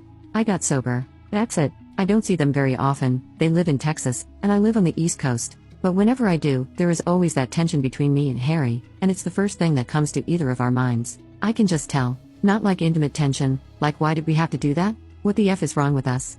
Kind of tension. I think about this often. Especially when I see my grandson. I always think that he could have been my son if things had gone differently. But wow, what a disaster that would have been if I decided to keep that child. I offered to let my mom live with me under the exact same terms I lived with her as a teen, and she called me a monster because my terms were inhuman. I don't know why. In God's good name, my mom thought I would be the one to come to. We don't get along. I went to live with Dad at 16 because she told me she hated me and kicked me out. My older brother, the golden child, I know for a fact, has a spare bedroom she could sleep in now that she's losing the house. My mom's situation is also entirely her fault, which makes this all the more annoying. She and my stepdad bought a 7-bedroom house 10 years ago, right after she left her job of 20 years to work at some stupid startup that was out of business only 3 years later. My stepdad spent the last years of his miserable life bedbound because he ignored every doctor telling him to stop shoving his face full of food at every waking moment of the day. So, he died 500 pounds and was in misery. I was more than okay with this, by the way. Well, when he died early this year, it pretty much drained the last of the money my moron of a mother had remaining, and now the banks are taking the house back. So, she shows up at my door for some reason, after mistreating me since I was a kid and ignoring me unless she wanted something since she married that thankfully dead land whale. She had the nerve to ask to live with me. It's only me and my husband in our 2-bedroom house, sure, but that spare bedroom is his office,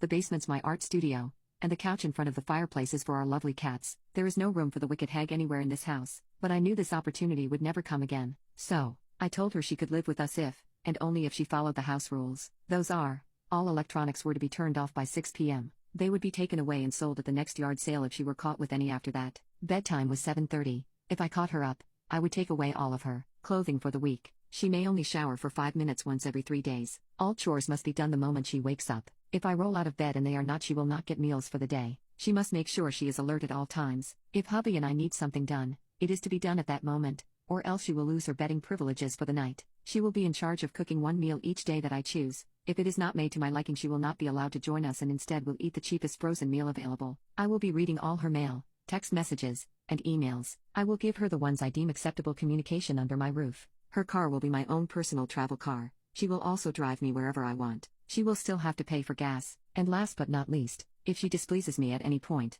I will call my brother to pick her up from a nearby gas station. I will choose what she takes to put in a torn-up backpack before dropping her off without looking back. She called me a monster, told me these conditions were inhuman, and asked if I was insane. These were the exact conditions I lived under for years as a teenager, the exact conditions she tormented me with for years until she finally let me go live with the one parent who loved me, and these would be the conditions she would suffer under if she dared to ask me to home her worthless, joy-sucking soul. I don't know where she went after she stormed out of my house. My brother called me and told me I have the biggest balls in the family for the stunt I pulled. From the sounds of it, though, none of the spawns want the brood mother to live with them. I hope she finds a nice park bench to stay on. Has anyone ever called off the marriage on their wedding day? Me. I called off my wedding on the spot and had my grandparents marry instead. My dad is my stepfather, but I view him as my only dad. I've never seen my biological father, and he never paid child support either. My stepdad provided for my education, bought me a car and a house and taught me how to navigate life. When I turned 18, I changed my last name to his, and most people don't even realize that he's my stepdad. After dating my ex-boyfriend for 6 months, I finally told him about my dad, and he didn't seem to mind. Later, when we discussed marriage, I mentioned it briefly, and my ex-boyfriend's parents said it didn't matter either. They considered it a matter of the previous generation, and as long as we were happy, it was fine. When planning, we already arranged for my dad to walk me down the aisle. However, my biological father suddenly appeared, and it turned out that my ex-boyfriend's dad was his classmate and told him. I have no idea what was going through my ex-boyfriend's dad's mind, but he believed both fathers should attend the wedding together. He tried to convince me and my parents. My dad thought it would be too awkward to spoil such a joyous occasion, so he persuaded me to agree. I thought it was ridiculous and unreasonable, but since everyone said it was okay, I went along. Later, during the rehearsal, everything was arranged with my dad in mind. Speeches, walking down the aisle, and the main table for the in-laws. But on the wedding day, the hotel arrangements were changed. My ex-boyfriend's dad informed me that these elements were cancelled because, after all, my biological father was my true father. I asked my ex-boyfriend if he knew about it and what he meant. He said his dad had a point. I asked him if this was a show of force or moral coercion. He said it was about considering the dignity of both families and not causing a scene on such a joyous day. I told him I only had one father, and it's the one I shared a last name with, and told him we didn't need to get married anymore. I took the microphone and went, "Dear friends and family, thank you for taking time out of your busy schedules to attend the pre-engagement ceremony of me and someone." Why do I say it's a pre-engagement ceremony? Because this marriage isn't happening. Please adjust the lighting to shine on the man wearing a cheap suit at the second table on the groom's side. This is the biological provider who disappeared for over 20 years. Did your cheap suit give you the cheap confidence to attend my ceremony? How dare you show your face? I haven't even used your surname, so what makes you think you can override my parents and control the situation? Do you know your place? Your repeated idiocy is simply unbearable. My parents raised and took care of me for over 20 years. They devoted themselves to nurturing me, and today was supposed to be my most important day. Why can't I walk down the aisle? Why can't I make a speech? Why do we have to embarrass ourselves by having two unrelated individuals on stage, making a spectacle of us? Now, all the elders from the groom's side, who can give me a clear answer? Are you trying to show dominance over me or my family? Are you morally blackmailing me or my entire family? Are you trying to extinguish our lineage? Are you insatiable or just mentally deranged? So, please understand that this marriage won't happen. I also ask everyone to bear witness. The groom's family provided 66,000 yuan in cash and a pair of gold bracelets, all inside the auspicious wedding basin. My family has never touched them. We have cameras throughout the entire process, both at the venue and the hotel, to avoid future disputes. Could the host please bring a counterfeit money detector? I believe the hotel should have one. Also, this reception is paid for by my parents, so we won't entertain the groom's relatives. After all, we're not familiar with each other, and it's impolite to attend someone's wedding and expect to receive gifts. It's a bit shameless. The groom's family's gifts will be deposited directly into the groom's account. We have surveillance cameras at the entrance, and we can review any issues at any time. Alright, you can leave now. We'll have a few strong young men on our side to maintain order as you exit. Everyone followed along. Afterwards, my ex-boyfriend and his family came to apologize. His mother scolded his father, and his father said he sympathized with my biological father, as they were classmates. He even gave my biological father a red envelope with $500 after. I firmly called off the wedding and engagement. No one could change my mind. My grandpa and grandma wore matching suits, and since they never had a wedding ceremony, we figured this would be a good time. My wedding dress was taken off and given to my grandma, and the princess dress I wore for the reception went to my aunt. My aunt and uncle acted as flower children for my grandparents and had a great time. After eating and getting tipsy, my grandpa and grandma started taking turns with a literary performance. With the lights and disco music, we didn't waste anything, and it was still an amazing day to remember and celebrate. My mother is blaming me for my sister's attempt to take her life. My sister cheated on her fiancé of 3 years with a man in his 60s while on a cruise that I was also on. While on the cruise, I caught her cheating and she begged me to stay quiet about it. I eventually told 2 of my friends because I couldn't hold it in any longer. Long story short, her fiancé ended up finding out because of me. We had a family dinner with my parents, my sister, and her fiancé at a small restaurant. While waiting for our food, I went to use the restroom and I ran into one of my friends in the bathroom. We talked for a while, and coming out of the bathroom, she asked me if it was awkward between my sister and I. We exited the bathroom into the small hallway. I said, yes, I feel like I have to be loyal to her because she's my sister, but I also feel like a terrible person for not telling him that she cheated.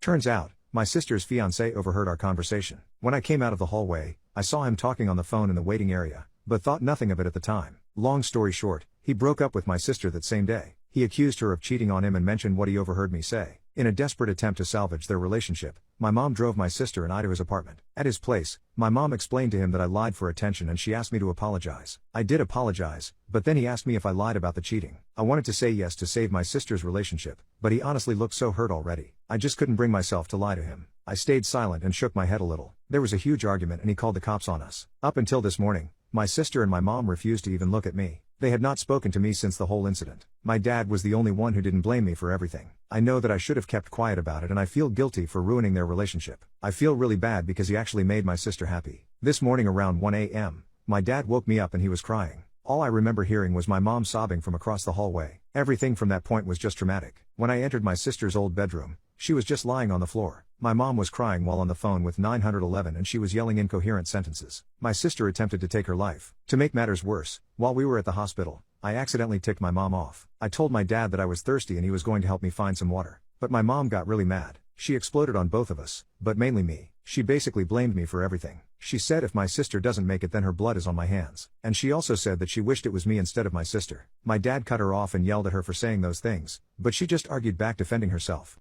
My spoiled son ruined Christmas. I wish I never gave birth to him. I'm a mother of 3 beautiful and smart children. After giving birth to my first child, I immediately regretted my decision. I realized I was not fit to be a mother and did not love my child as a mother should. My husband, a couple of years after the first, convinced me to have another. I was at first extremely hesitant and did not want other children, but I decided that maybe this was a way to fix things and give my other child a chance to have a sibling. That, of course, didn't work. My husband loves kids, and because we come from a culture that sees the more children, the better, I gave in once again and had my third. I realized more children didn't really change that much for me. I was already a mother after my first and my life was already ruined back then. Now, I don't want anyone to think that I am a bad mother. I am a great mother and fight to hide my depression every day. That is one of the reasons I went all out this Christmas. I had suddenly gotten a flash of energy that I decided I wanted to use this Christmas. My husband, loving my change in attitude and spending time with family, was all game on having a huge Christmas family party, which included our parents, our siblings, and all our children. We were a lot of people and most slept in our house on Christmas Eve. There were a lot of presents under the tree because of that. On Christmas morning I woke up earlier than the others to prepare breakfast and I looked inside the living room and just screamed, completely breaking down crying. All of the presents had been opened, the boxes were opened, and the presents were scattered everywhere. I completely lost it and that woke up the others. When the children saw, they started crying too. They had all been so excited for the many presents this year. The adults were in shock. Well, if you wonder who the culprit was, we quickly figured out that it was my youngest. He literally went downstairs with one of his open presents. They have recently entered a super defiant and curious age, and I know I can't blame them, but God, I hate them for what they did. I'm sorry, but I do. My husband's parents started lecturing me on how I should have been raising my child to not even think about doing things like that. My parents started arguing with my husband's parents. My children were screaming and crying, asking me, "Mommy, will we not have presents?" and stuff like that. My youngest was just looking at the scene innocently, and though they didn't know, it made me extremely mad. I just lost it. I walked out of the house with my purse in my pajamas and just drove away. I went to a hotel and just stayed there for a couple of days in shock, trying to process my feelings toward my children and just bawling my eyes out. I probably traumatized them. The whole time my husband and family had been blowing up my phone, scolding me for just leaving, but if I hadn't left to cool down, I don't know what I had done. I eventually went back home. The children seemed fine. Apparently, my husband had just handed them their open presents, and that took their minds off things. The rest of the family helped create a somewhat Christmas for all the children. I do feel bad for leaving. I feel like my kids are gonna hate me for it when they grow up. My husband still resents me too. He said I failed as a mother and that he never thought I would do something like that to the kids or him. Maybe I overreacted, I just don't know, something triggered inside of me. I don't think it was just because of the presents, this was about my whole motherhood. My family told me that someday I will be able to look back on this and laugh, but I don't think so. I really don't think so. I can't even look at my youngest right now. What's something hilarious your kid has done that, as a parent, you aren't allowed to laugh at or be proud of? About 3 years ago, I got a call while at work from my 4-year-old daughter's daycare. They wanted to see me and told me it was urgent. I got down there and they sat me down in the office with her. She looked upset and sheepish, so I assumed she had done something wrong. They started telling me about a situation that she was involved with. On digging deeper, it turns out, 1. The boy is a biter. Even my daughter has come home with teeth marks on her back. Not just her though, apparently he bites all the kids. Plenty of complaints were made, but his parents were trash and did nothing. 2. The boy was teasing another little girl. She was a year younger and much smaller than he was. He has bitten her a couple of times already, and has her backed into a corner between 2 brick walls. 3. My daughter runs to her aid by putting herself between the boy and the other little girl. In the process, she gives him a stern pushback. 4. Boy becomes enraged that he can't sink his teeth into the flesh of the helpless 3-year-old girl. He screams and growls while charging headfirst, teeth bared, at the 2 girls. 5. My daughter, cool as a cucumber, sidesteps deftly and pushes his head into the wall. The teachers claim she actually smashed his head into the wall, but to be honest, I don't think the little details matter that much. 6. Boy shatters his 3 front teeth. His face pisses blood and he screams like a banshee. My daughter calmly walks away with the other girl in hand. She walks up to a teacher and says that there has been an accident. At this point I'm doing everything I can not to cheer and give her a massive high five. But I calmly ask that she go and wait for me outside. I ask them what the next step is. Figuring my daughter was the hero in this situation, I asked the teachers if she was going to get some sort of award or something. I will never forget their faces. Their jaws were wide, and after a few moments they're like, "Mr. Big Peen, you don't seem to understand. This is very serious. The boy's parents are talking about pressing charges." To which I reply, "I understand just fine. My daughter put herself in harm's way to protect a smaller person from ongoing physical abuse from a known serial bully. If you aren't going to present her with an award, then we are done here. If his parents want to press charges, then I'll gladly give them the phone number for my legal counsel. I'm bluffing, I don't know any lawyers, but I have to wear a suit and tie to work, so I figured I probably look like I know what I'm talking about." I get up and walk out. I put my daughter in the car and hug the hell out of her. We had ice cream for dinner that night. She has a bright future ahead of her and I'm proud of what she did. I can't believe what I accidentally did in front of my boyfriend's rich parents. I can never show my face at their home again. My boyfriend and I met about 2 years ago in college. I thought he was totally out of my league, but we totally connected with each other and have been inseparable ever since. And honestly, I'm terrified I might have ruined the best relationship that has ever happened to me. Well, this week my boyfriend told me he wanted me to meet his parents. His parents mean so much to him, so I knew how big of a deal this was. We were just going to have a nice dinner with them at their house, no big deal. Except, it was a huge deal. I quickly realized when we got there. His parents live in a really nice neighborhood and their house was probably the most expensive on the block. It was wild. I'm talking Porsche parked in the driveway, luxurious furniture, they even had a small tennis court in their backyard. These people were rich, like rich. And we were not going to have just a regular dinner, no, that would be too simple. They had hired a private chef to cook a 5-course meal for us. They had planned out the menu and everything, and we were going to have caviar, champagne, lobster, and all this expensive raw seafood.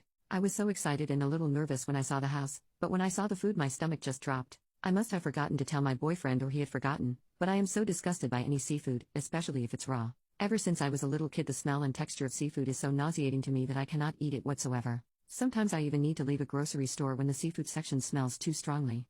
It's bad. But there was absolutely no way that I was going to tell my boyfriend's parents that. They were being so sweet and hospitable to me while they were showing me around their home, telling me how excited they were to meet me and how my boyfriend had told them so much about me. Plus, I know raw seafood is really expensive and I didn't want it to go to waste. I was just dreading dinner the whole time. Thank God there was some bread on the table, so there was something I could eat. They had worked so hard to set up this nice meal for us, and I really didn't want to ruin it, so I didn't say anything. I thought I could control my body and just force it down. It was probably the hardest thing I've ever done. The oysters were the worst. The texture was just so cold and slimy, it was like the ocean had put a booger in my mouth.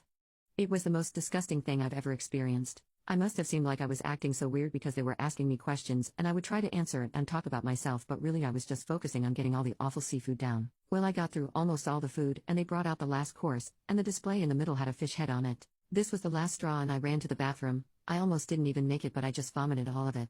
It was so loud too, they must have heard me all the way from the dining room. It was so embarrassing. I was in there for so long too, and I totally ruined my makeup and my dress.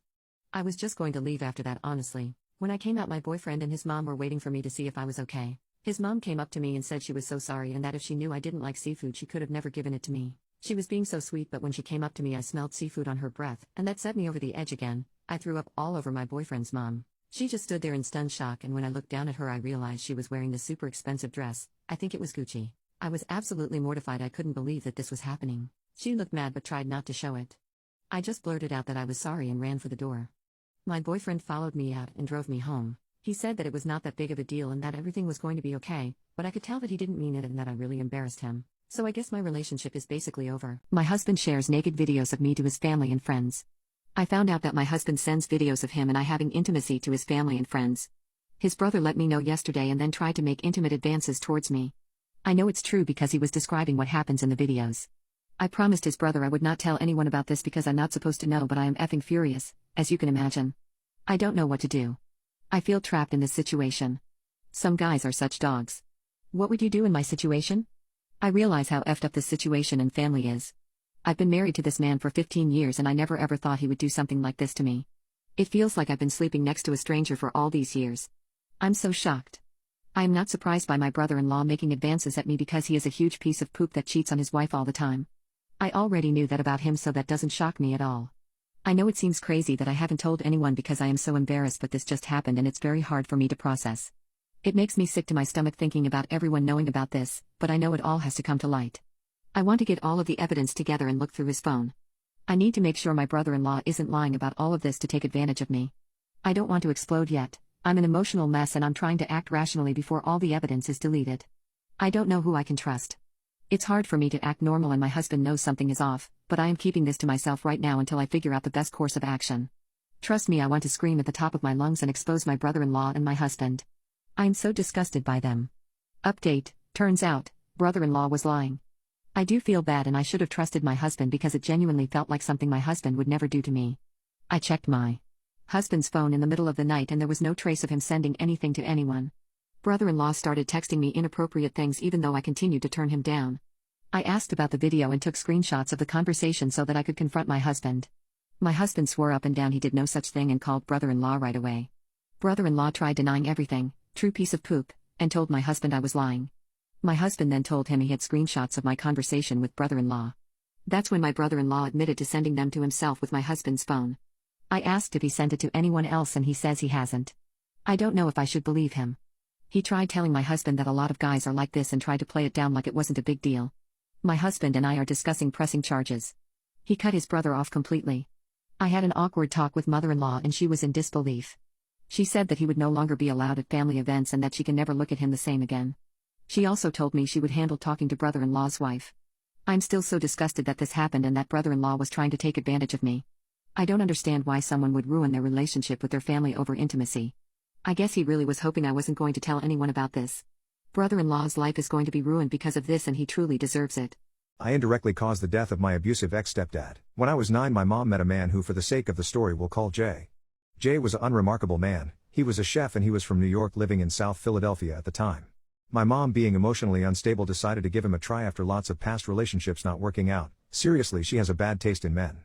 And I feel it is a good time to mention my dad is dead from a drug overdose. Philadelphia man, drugs are everywhere. So my mom was desperate for someone to be that guy who is good for her and me. She gives Jay a chance and out of nowhere, boom, Jay has cancer. Came out of the blue and my mom's heartstrings were pulled by him and she was attached to him for good. I was 9 at the time, so OFC, I was a stupid kid who never thought my mom could be wrong. Well, I didn't notice her getting black eyes, but my grandfather did. So one day at a corner store in my neighborhood he decided to beat Jay black and blue. He was stuck on the couch for days and looking back it brings a smile to my face. But he convinced my mom that my grandmother, who was manipulative, manipulated my grandfather to beat him up, so we have to move. After an intervention was held, holy fucking shit, I was there, it was wild. My mom had decided to move. We packed our things in our van and I held my 90-pound Rottweiler on my lap and we moved to fucking Florida. Chapter 2, fucking Florida. I'm gonna admit, life kinda sucked here. For 5 years I was stuck in such a dumpster fire of a state with no family support. My mom was abused daily and I was mostly mentally abused. I also lost my great-grandmother at this time and I wanted to go back to Philly for the funeral, but Jay said no. Eventually in 2021 my mom left Jay and then the worst night of my life happened. Chapter 3, Halloween 2021. I was still in Florida, shocker, and I went trick-or-treating with a younger friend. At this point in time my mom was paying for Jay's new apartment because she just wanted him gone. Well, do not fuck with Bobby, he will cost us a fortune. My friend Bobby was a CNC machinist, a good one, and the only one in the company. The company he worked for made an intricate product, and his CNC part was crucial. The rest of the product is bolted onto it. The finished product sold for tens of thousands of dollars. It took 3 hours to make this piece. Bobby would make 3 a day. He'd make 1 in the morning, take his coffee break, then make another, and take his lunch break. He'd stay late to make the third part, and make 2 hours overtime. His new foreman turned out to be a huge jerk. He'd try to get Bobby to do other tasks, and Bobby said no, as he needed to monitor the CNC machine during all stages of the cycle. Foreman bitched to the plant manager, who told him to back off and leave Bobby alone. One day there was a bad snowstorm, and Bobby was 10 minutes late. The foreman was there to greet him at the time clock, with a shit-eating grin on his face, holding a demerit slip. Bobby had clocked in a minute late the previous week, and the union rules said that if you were late twice within 14 days, you got 20 demerit points. Bobby and foreman got into a bit of an animated conversation, and the union steward came over and said that Bobby had no choice but to take the demerit hit. So Bobby went to work. His shift was 8 a.m. to 4:30 p.m., but he usually stayed until 6:30 to finish the last part. Not today. At 4:30, he shut the machine down and headed for the door. The next morning, foreman comes over and says that the assembly team is short a part. Yeah, I know. I'm working on it right now. It'll be done in 2 hours. But they need 3 a day. Why didn't you make 3 of them yesterday? Because my shift is over at 4:30, and I went home. What? You stay every night until the third part is finished. Bobby pulled the demerit slip out of his shirt pocket, looked Foreman in the eye, and said, not anymore. So now every week, instead of getting 15 parts, they were getting 10. Foreman tried to sweep it under the rug, but within a few days, chaos ensued. The assemblers had no core part, and their team went to the plant manager to let him know that production was falling.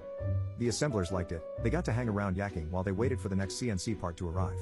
Eventually, there was a meeting with plant manager, Foreman, union steward, and Bobby. Foreman tried to throw Bobby under the bus, saying that he refused overtime. Union steward pointed out that, as per the contract, mandatory overtime was only in case of emergencies, and this wasn't an emergency.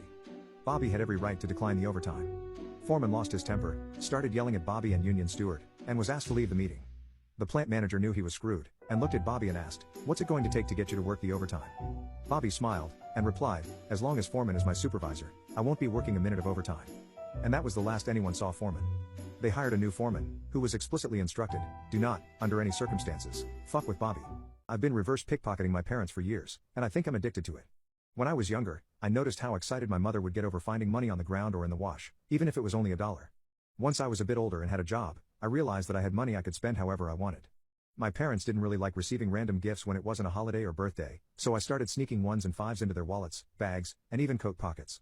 It made me so happy to see how excited my mom would get even though it wasn't much money, and sometimes my dad would bring home candy with the surprise extra money. I'm an adult now and still live with my parents. They let me live with them super cheap even though money has been a little tight the last few years. They don't like it when I just give them money to help, even if they pay me back. I started reverse pickpocketing in my teens and 20s. My mom gets especially excited and tells me all about the money she found.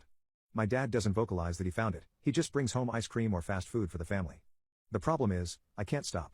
It's not putting me at a detriment because they don't charge much for rent, but I'm worried I'll get caught soon. I'll probably stop once our financial situation is a bit better in a year or so. I just absolutely love the smile it brings to my mother's face, and the smile my dad has when he surprises us with a special treat. It's worth $20 to $30 every paycheck. I don't do it too often, but it's been going on for so long I think I'm addicted to it. As for the comment saying my dad might know, I'm not sure. I've always thought the reason he brought this stuff home was because he always puts his family first. I've seen him find money I haven't planted and he immediately goes, "You know what this means? Donuts." However, if he does know, I'm glad he hasn't given my little secret away to my mom. Today I effed up by getting too lit while playing Pokemon Go, so this happened just now, like I'm still in a towel from the shower. My girlfriend and I are avid Pokemon goers. We have bet $100 on who can catch all the Pokemon in every new generation first. She has won both 1 and 2. Due to the Christmas season she has been working 7+ shifts a week at her job as a server at a popular brewpub as many of her colleagues are out of town.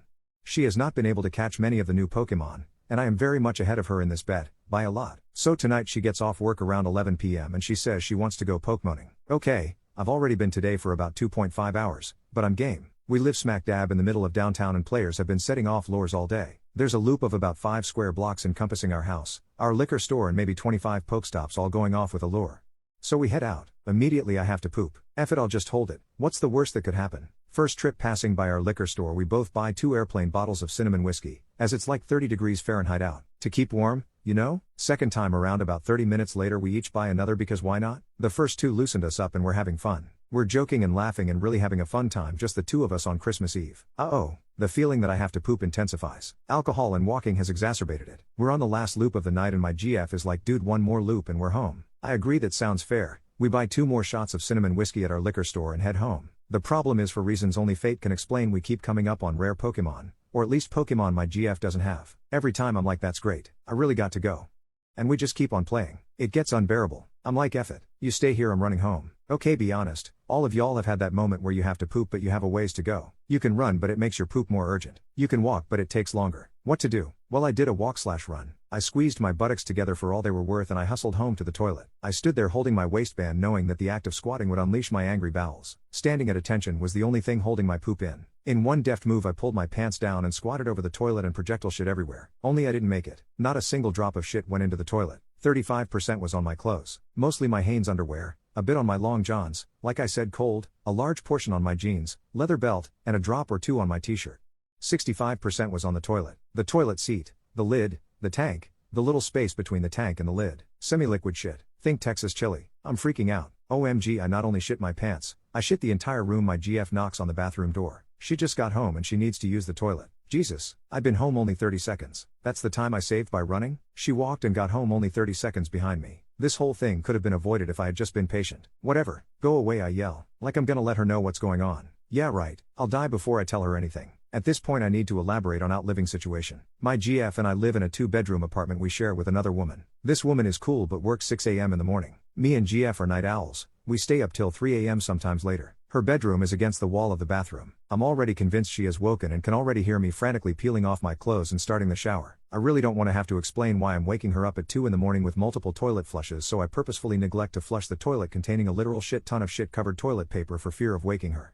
I think to myself I'll give it one good flush at the end to look casual. Plus I don't want my GF to get suspicious. The toilet paper builds into a mound. I chance a flush. The toilet clogs. Damn okay, at this point I have no choice but to ask my GF for help because I'm complete mess. I have gotten shit everywhere. All over my hands and the sink. I have shit running down both legs. I get shit on the doorknob just opening the door. Ew. I go out to the living room naked. I say I need help. She says yeah I can see shit running down both your legs. Yes it was gross. Please help me. She stifles a laugh. No she full on laughs. Ha ha you shit yourself ha ha. She's a good GF. In that despite her amusement she is supportive. She says, with my shit covered clothes on the bathroom floor, okay I'll help you, but I have to go first. The toilet is inoperable. She has no other choice but to proceed to pull down her pants and panties and pee into the bathtub that is currently running full blast with shower water.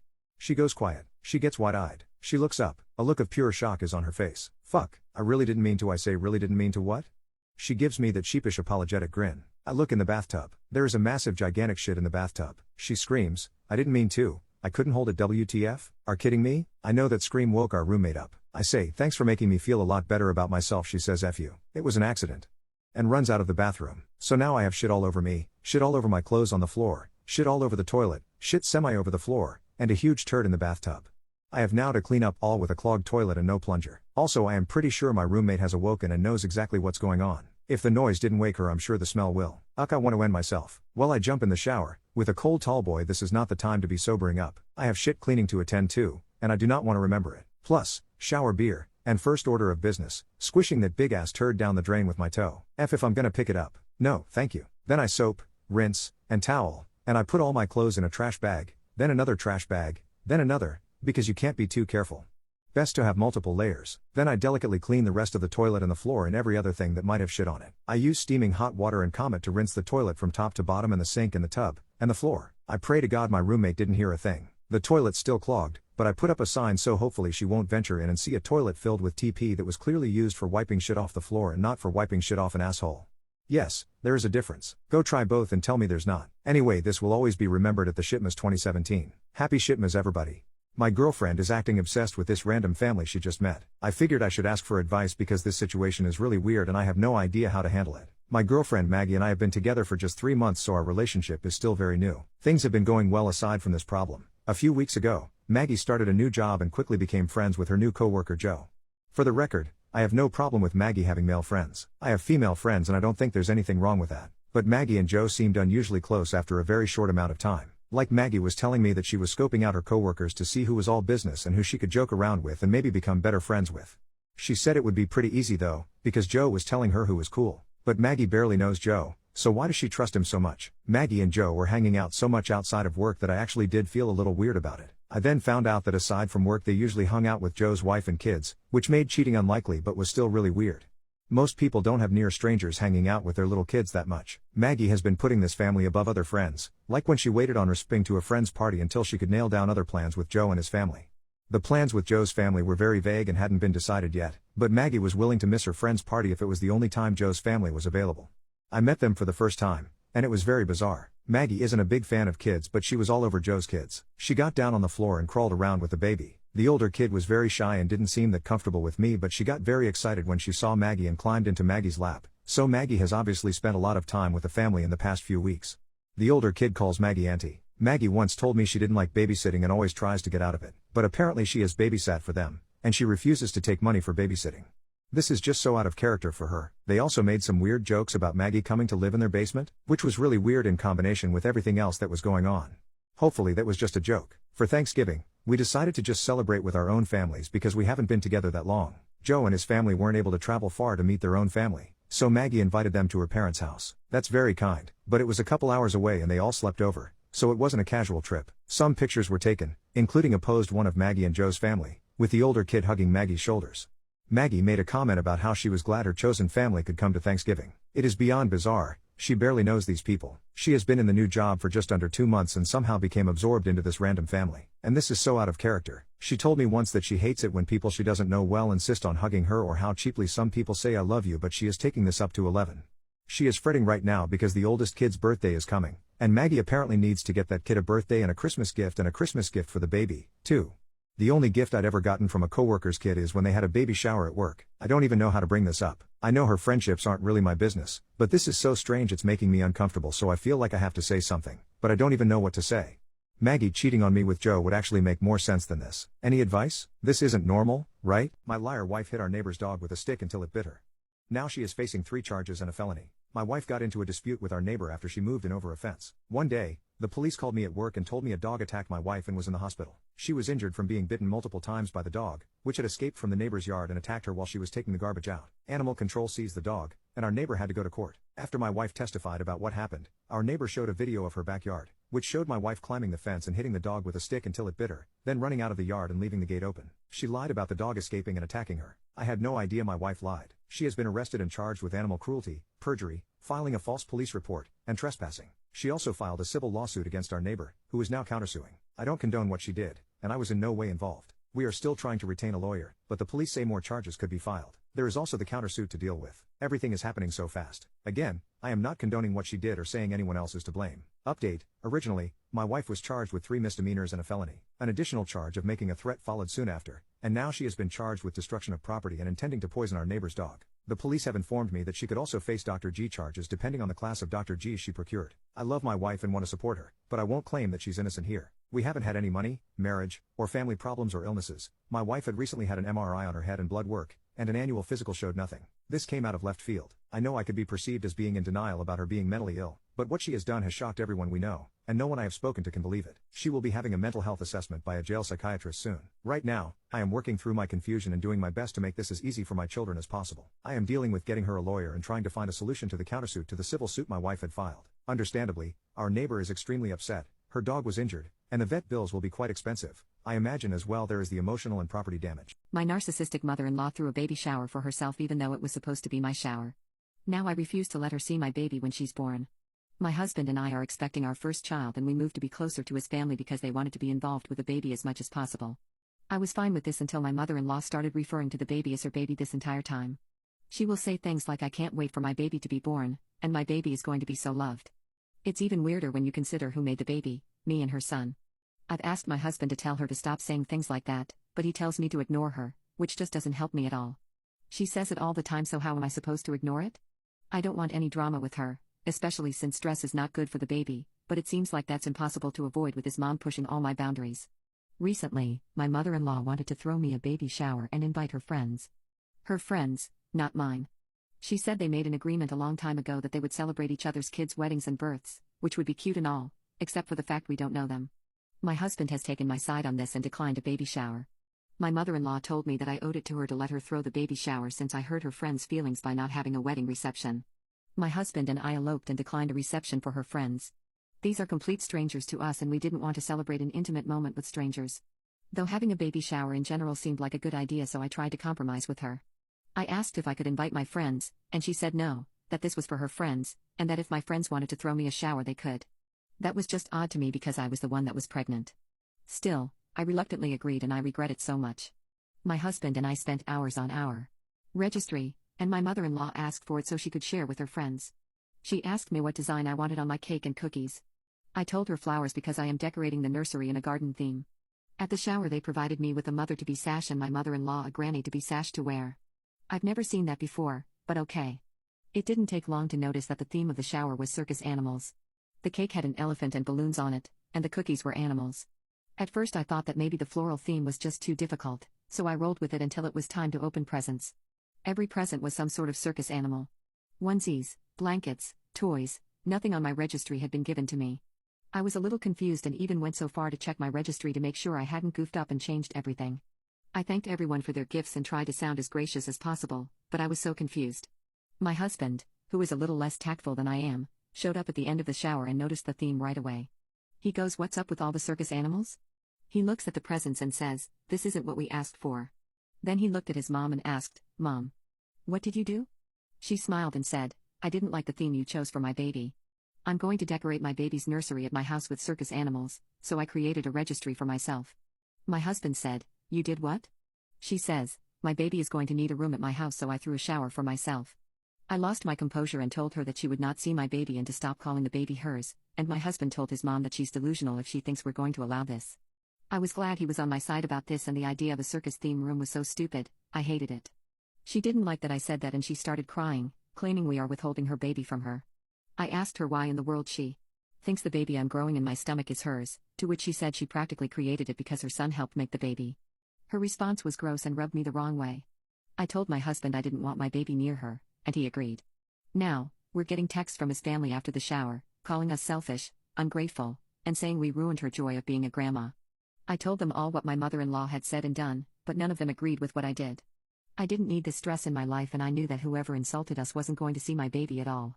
My friend's abusive girlfriend is accusing me of flirting and trying to get with her boyfriend to the point where she assaulted me, and now they are taken by the police. Miles and I have known each other since we were 2, because our parents are best friends. Now, I wouldn't say Miles is my best friend. He's a good friend, and we do hang out occasionally, but we mostly see each other on major holidays because of our parents. The problem started because of a dumb childhood memory. When we were 8, we had a wedding play on school aftercare. I played the bride and Miles the groom. It was a play with horrible songs and uncoordinated kids. Obviously our parents made pictures and videos of that, and we each have one picture on our family picture walls. Now Miles is dating Lindy, and I know Lindy does not like me. So every time we coincide at a celebration, she comments on me being the typical girl's best friend. She one time said that I secretly wanted to sleep with Miles. I have no clue where she got that impression from. Miles and I have different friend groups and schedules. Besides the monthly catch-up over food, we didn't really meet that much. Things got worse when Lindy saw the wedding play picture. The comments just got more. She even started DMing me on Instagram saying she knew what game I was playing. I talked to Miles once about this, and he told me to give her time.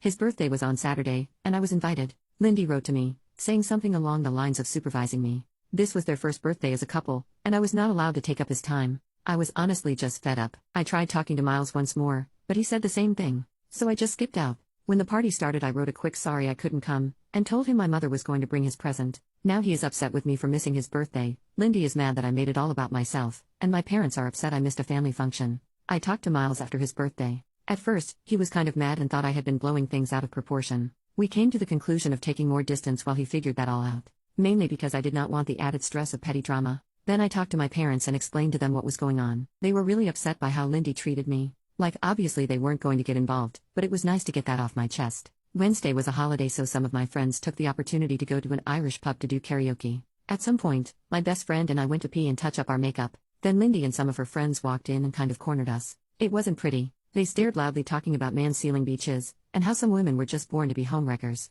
And imagine being pathetic enough to pretend to be a guy's friend at FCK him, and how pick-me's are the worst. They kept physically edging us into the area with the hand dryers while pretending we weren't there. My best friend finally had enough and pushed through them, pulling me along behind her. We were almost at our table when Lindy came up behind me and pulled my hair, causing me to fall backward onto a metal piece meant for resting your feet. The pain was so intense that I started to see white. Then a girl next to Lindy poured beer on me. I can't fully describe what happened next, but there was a scuffle, and someone dropped one of those heavy pint glasses on my head. The Lindys were taken away by police and I was taken to the hospital. My parents were furious, as were Miles's parents. They both came to the hospital. I was severely concussed, my nose was fractured, and the worst thing is that I have a hairline fracture in my back. I stayed in the hospital till yesterday morning. Miles did try calling me a bunch. According to my parents, they told him to not visit me right now. I did get an official notice saying that there was now a legal case open against Lindy and one other girl, for not only assault but also public disturbance in the bar. So now I'll have to deal with all that legally. I finally talked to Miles. Long story short, it turns out Lindy was isolating him, a clear sign of an abusive relationship.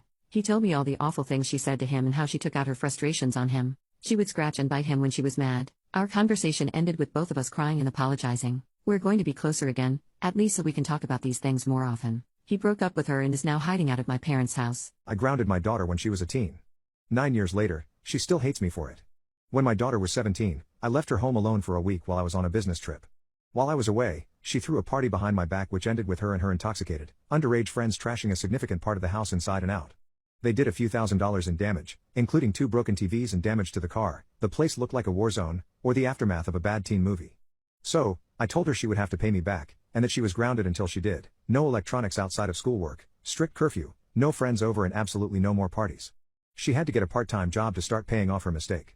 I wanted to teach her to take responsibility for what she'd done, and that meant no exceptions to the rule. It isolated her from her friends, I admit, but that was the consequence. She hadn't paid me back by the time prom came around, so she tried to persuade me to let her go, but I was firm. She was basically grounded right up until she moved out. The thing is, she's basically resented me ever since. It feels like we haven't had a single pleasant conversation in 9 damn years. She refused her college fund because she didn't want anything from me. She chose not to go to college at all. She went full-time at her job after high school. Even now, it feels like every other conversation we have is her complaining about her senior year and how unfair I was. I've tried getting her to understand it was her own consequence, that I did it because I love her, the works, but she's still convinced it was all just me being awful. What's really brought things to a head is that recently her and her boyfriend had their first child. I've offered to help with anything they need, but I've been rebuffed at every turn, and when I asked if they were sure, my daughter blew up on me. Apparently I'm not allowed to see my own granddaughter until I accept that how I treated my daughter is wrong, apologize for grounding her and forcing her to miss prom. My own kid told me that until I did that, she didn't trust me to look after or even be around her child in case I treated them the same way. I told her that was enough, that of course I'd never be cruel to a baby or young child, that the punishment she earned was appropriate, and that she needed to accept she ruined her own damn senior year by being immature and doing things behind my back. In response, I got a long text from her and her boyfriend about how I'm an a-hole and apparently I haven't changed, and how I'll never be in their kid's life now. I've been talking about it with some close friends since, and while some of them are on my side, others have said I was too harsh on my kid at the time and that she's allowed to be upset. I've also had angry messages from some other family members about it, as well as some support. It seems everyone's picking sides now. So, am I the a-hole?